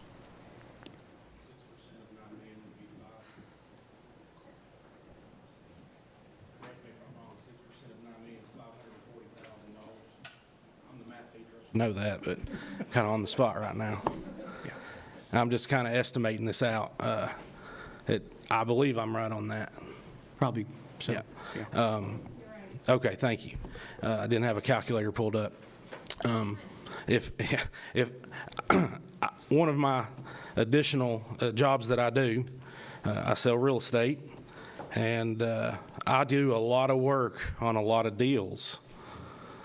And sometimes those deals don't happen, or sometimes the price of the deal, because a real estate agent's commission is based on the price, which is very similar to this architect's fee, as far as it's based on the price of the build out. So one of the things that I do as a real estate agent is if the price goes down, my commission doesn't stay at what the original agreed upon price would have been.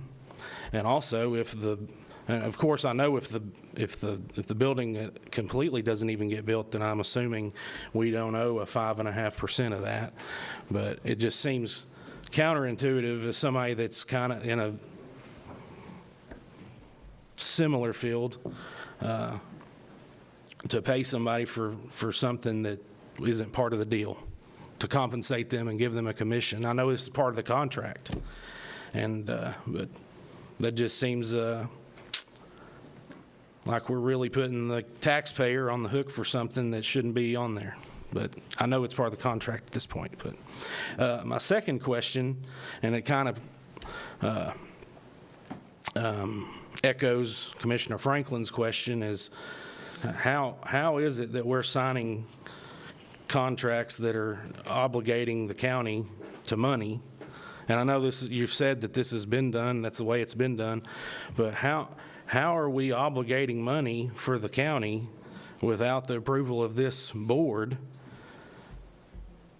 that we have to do on any other thing that we do? I mean, we cannot pay somebody something without this board voting on it.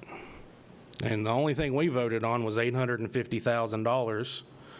And so that's my question. I don't know if that's a question for the attorney or just a rhetorical, but that's what I would like to ask. I think it's, and I can answer the best I can, because that's been kind of the conversation that we've all had, and I'll be glad for you to turn that on me. That I don't have no problem with that. But that is the way that we have done business here. I do not, and again, I've said this many times, I do not bring a project to you unless we can afford it. But when I bring it to you and say, here's a chance to build that, and you say, let's go forward, and again, my bad for not saying exactly what the cost would be. I don't go back and remember exactly what that was, but when we talk about going in or getting into that project, then that's what the committee meetings are for. I can't get you a bid without drawing it. Drawing the bid for this type of building is definitely costing more than $800 and something thousand, and I should not take that for granted that you know that, but that is the route that we've always gone. Going forward, we'll be definitely glad to tell you every every dime that I can come up with towards that, but that's the process. If you tell me when we brought it to you the first time to the three committees, hey, we don't have an interest in doing that, then we would have never started down the road. But when you tell me that, then that's what I do every day, is try to get it to where we can get it to where you want it. At that time, and I think those of you that maybe can help me a little bit in here, I don't have too many friends probably right now, but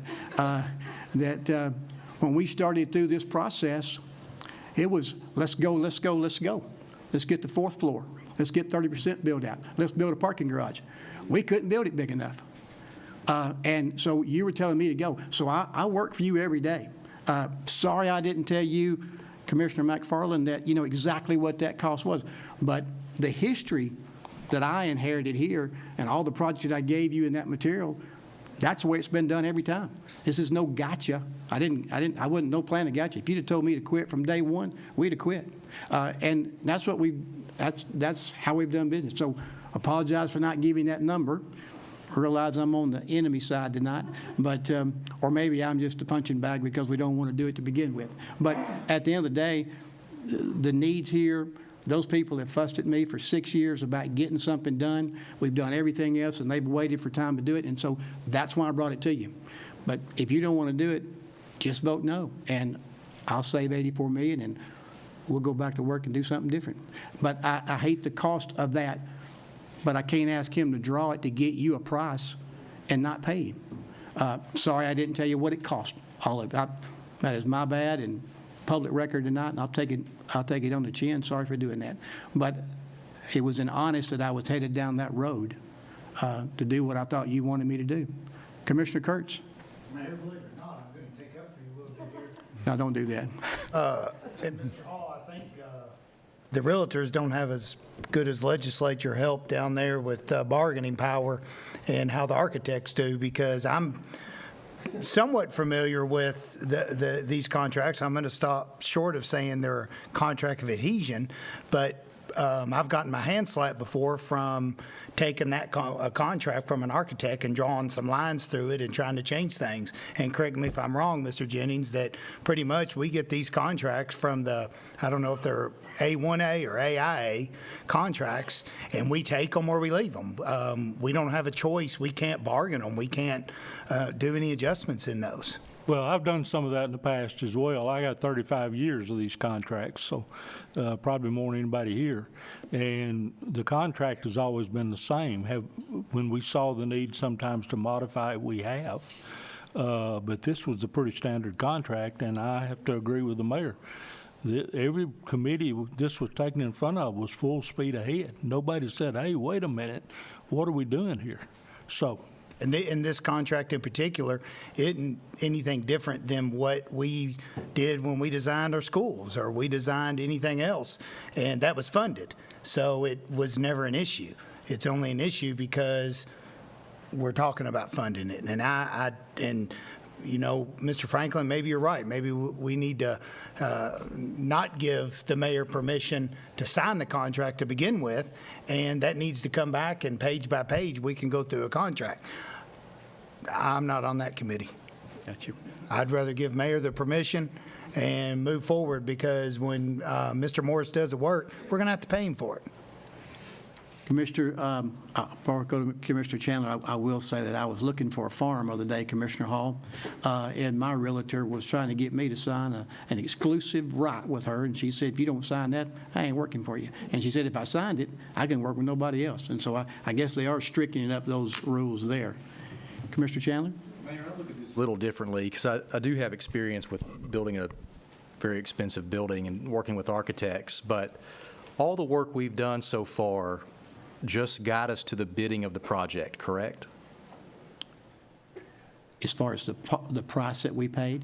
The $84 million.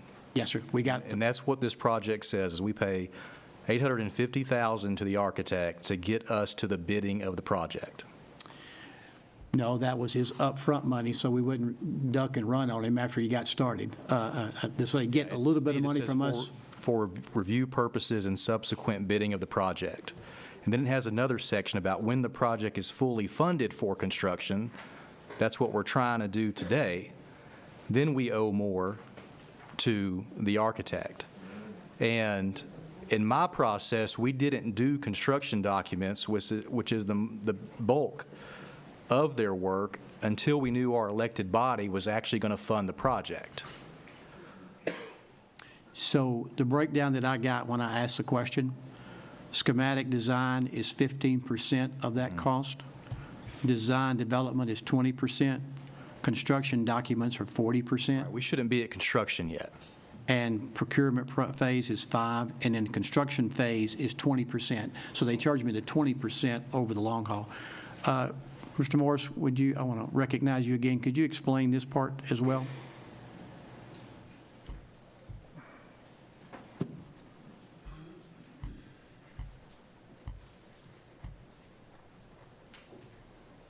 So the project is broken up on the AIE document. The phases of the project are defined as the schematic design phase, the design development phase, the construction document phase, the procurement phase, and the construction phase.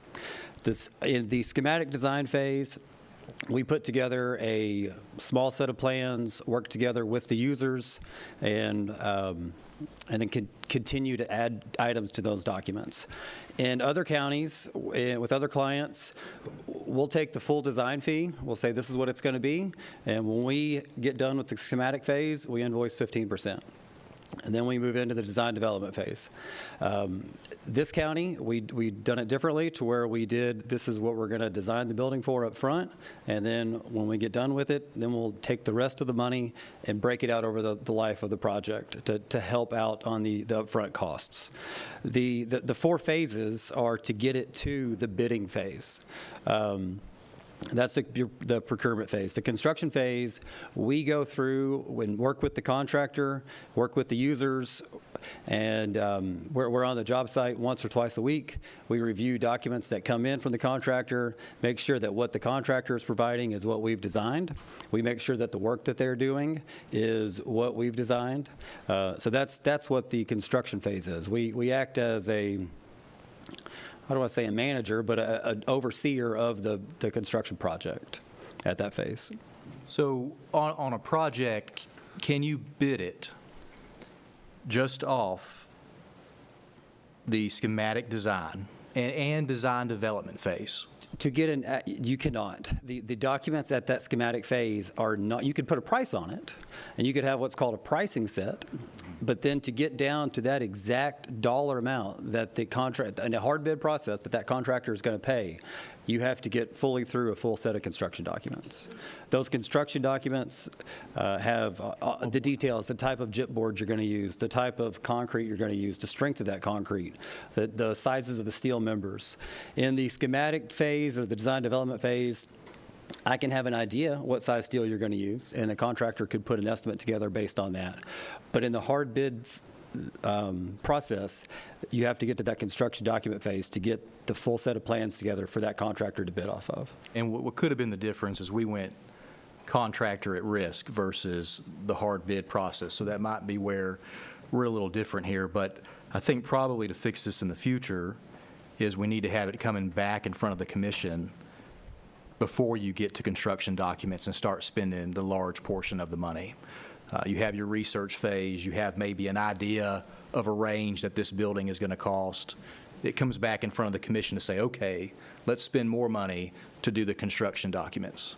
But all this said, I've looked at this, I've looked at the price and cost per square foot, and I think we're really getting a deal for the need that we have. I really do.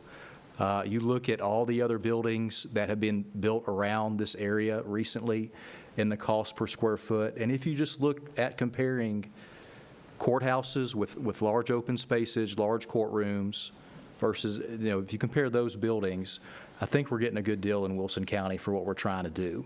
I'm afraid if we back off of this, costs are only going to get higher. And we're going to end up spending more money down the road because we know it's a need. And I would like a judge to speak because I honestly don't know the answer to this question, but what are the consequences in the court process if that court process becomes ineffective? I guess the question I'm asking is, do people not get their cases heard? Does it lead to offenders maybe being released earlier than they should or not being seen as fast as they should to bring justice to the community and to the victims?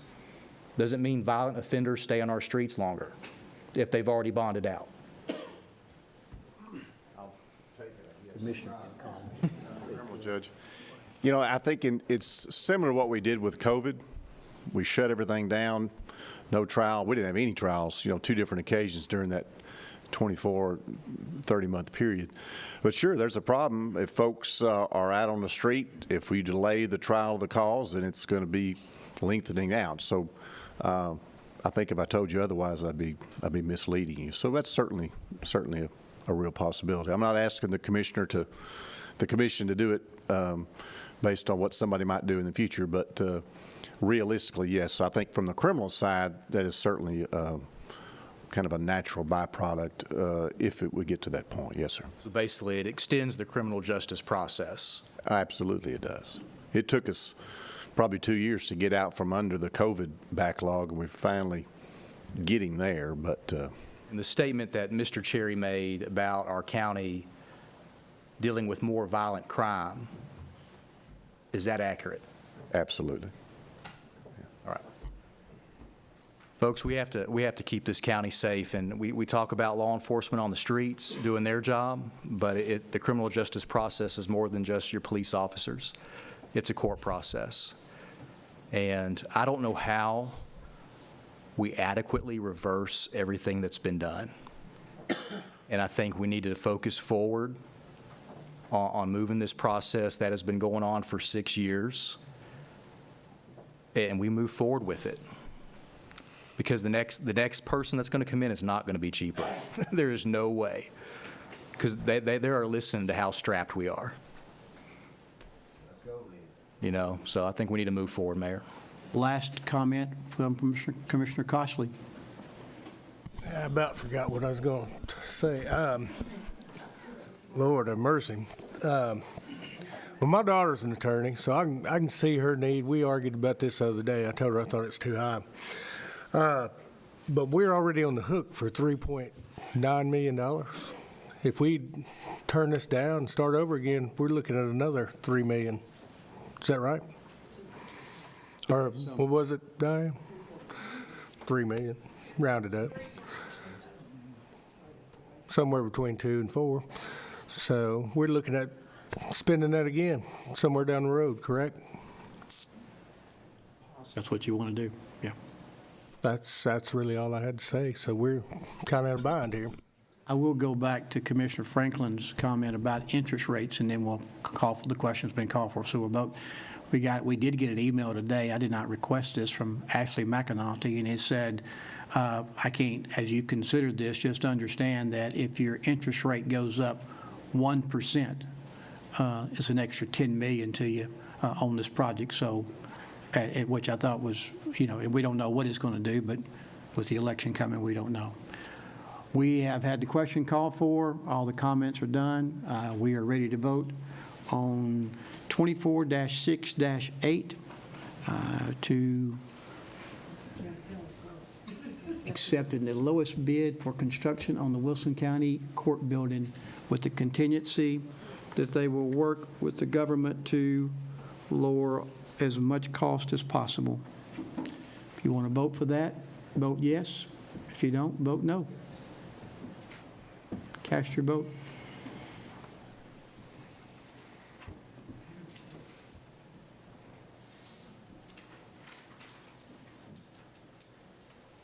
Commissioner Weathers? All hearts and minds good with your vote? Please record. 18 yes, 6 no, 1 absent. Resolution passes. We move forward. Resolution 24-6-7 is a resolution authorizing the issuance of general obligation bonds not to exceed $84 million. Do I hear a motion? Motion and second. Any other discussion? Oh, wait a minute, I did the wrong one. You're on number 7, correct? We are on number 7. On number 6. 7. They did 7 first because the no sense to put it on public notice until you did that. The initial resolution, Yeah. The funding. we've already done enough damage to the parliamentary procedure. But the initial resolution has to go out first, and then if people want to challenge that by a referendum, you'll see under the notice part there, that goes out first. And they run that in the paper, and then the other thing is the actual spending. But according to Ashley McAnulty and the Bond Council, we do vote on these on the same night, which I find a little unusual, but they get paid the big money, so I'll go with them. So am I okay to go with 24-6-7? Go with it. Okay. So now we need a motion. I got a motion by Commissioner Jones. I got a second by Commissioner Chandler. Discussion. Are you ready to vote? Please cast your vote.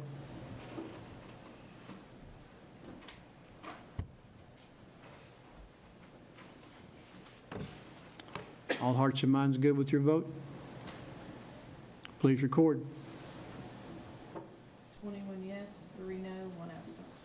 Resolution passes. Move forward. Resolution 24-6-6 is the one, it sounds the same, but it's the one dealing with public notice, authorizing the issuance of $84 million of general obligation bonds for the purpose of construction, renovation, and improvements of court facilities. Got a motion and a second. Discussion. Seeing none, are you ready to vote? Please cast your vote.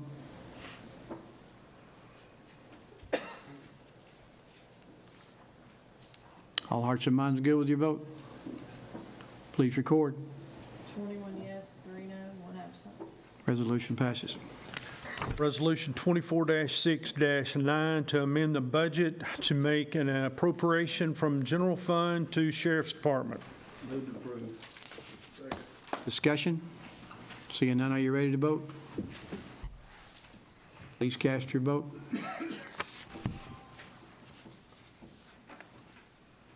Commissioner, all hearts and minds good with your vote?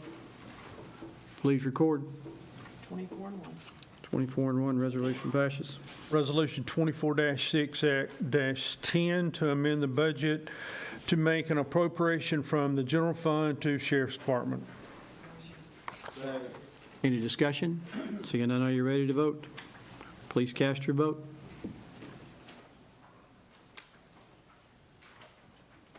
All hearts and minds good with your vote? Please record. 24 and 1. 24 and 1, resolution passes.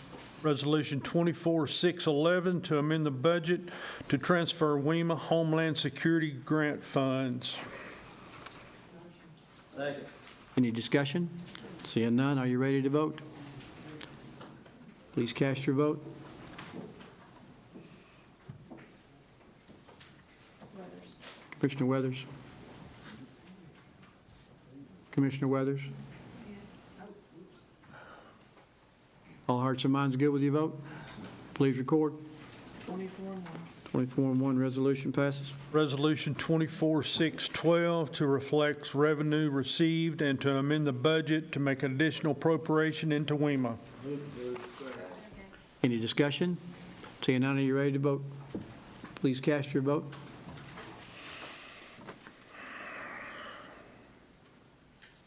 Mr. Clark, all hearts and minds good with your vote? Please record. 24 and 1. 24 and 1, resolution passes. Resolution 24-6-13 approving a lease agreement for county clerk. Discussion? Seeing none, are you ready to vote? Please cast your vote.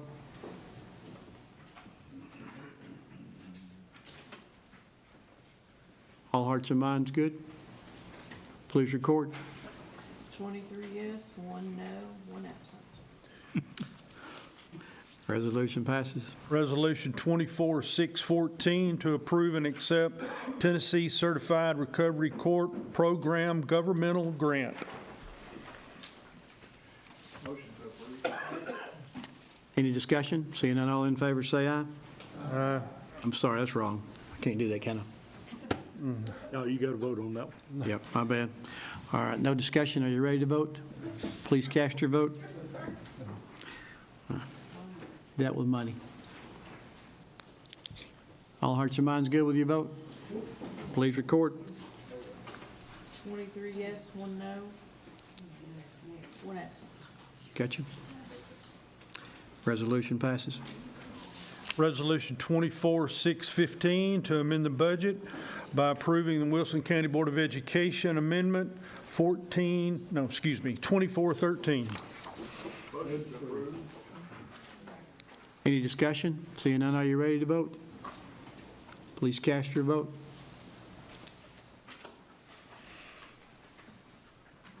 Commissioner Jones? All hearts and minds good with your vote? Please record. 24-1. 24-1, resolution passes. Resolution 24-6-17 to amend the budget. That one will have to be, you will need the rules suspended for that one. All in favor, say aye. Any opposed? Okay. Resolution to amend the budget to make an appropriation from general fund to various line items. Got a motion and a second. Any discussion? Seeing none, all in favor, say aye. I can do that, can I? On that one or not? We got to vote on this one. Got to vote on that one? Money? It's money. Are you ready to vote? Please cast your vote.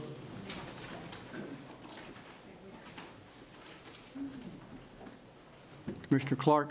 Okay. All hearts and minds are good with your vote? Please record. 24-1. 24-1. Resolution 24, do you have a motion to go back into session? All in favor, say aye. Resolution 24-6-16, the Budget Committee met tonight on the wheel tax and pulled that one until further discussion with the County Commission. Before I go to old business, I would like to say this. I pride myself in working for you. Every day I enjoy coming to work and trying to do what I think is right. My goal was not to mislead you or cost you $2.3 million or ever how many million it is. I did what I have always done. And I hope you know that, because I'm disappointed tonight that maybe I'm not as clear as I should be. I sent those emails out trying to get as much information as I could and got a little ridicule for that, for putting out too much information. But again, I do my best. But I'm here to serve you. Sorry I let you down on that. That won't happen again. I can promise you that. You'll be sick of hearing from me. So, but I will say this. We will have workshops on construction manager at risk, guaranteed maximum price, construction manager. We're going to bring everybody back together and let them talk to you about different ways of doing business. That will happen. Also, the pay plan will also have work sessions as well, starting up soon, so you can address that issue with Beth and build your structure over how you want to build whatever you want to build. And then as we enter towards next budget season, we will look for ways to fund whatever you choose you want to fund. Otherwise, I apologize for letting you down. Any old business to come before the body? Any new business? Mr. Chairman?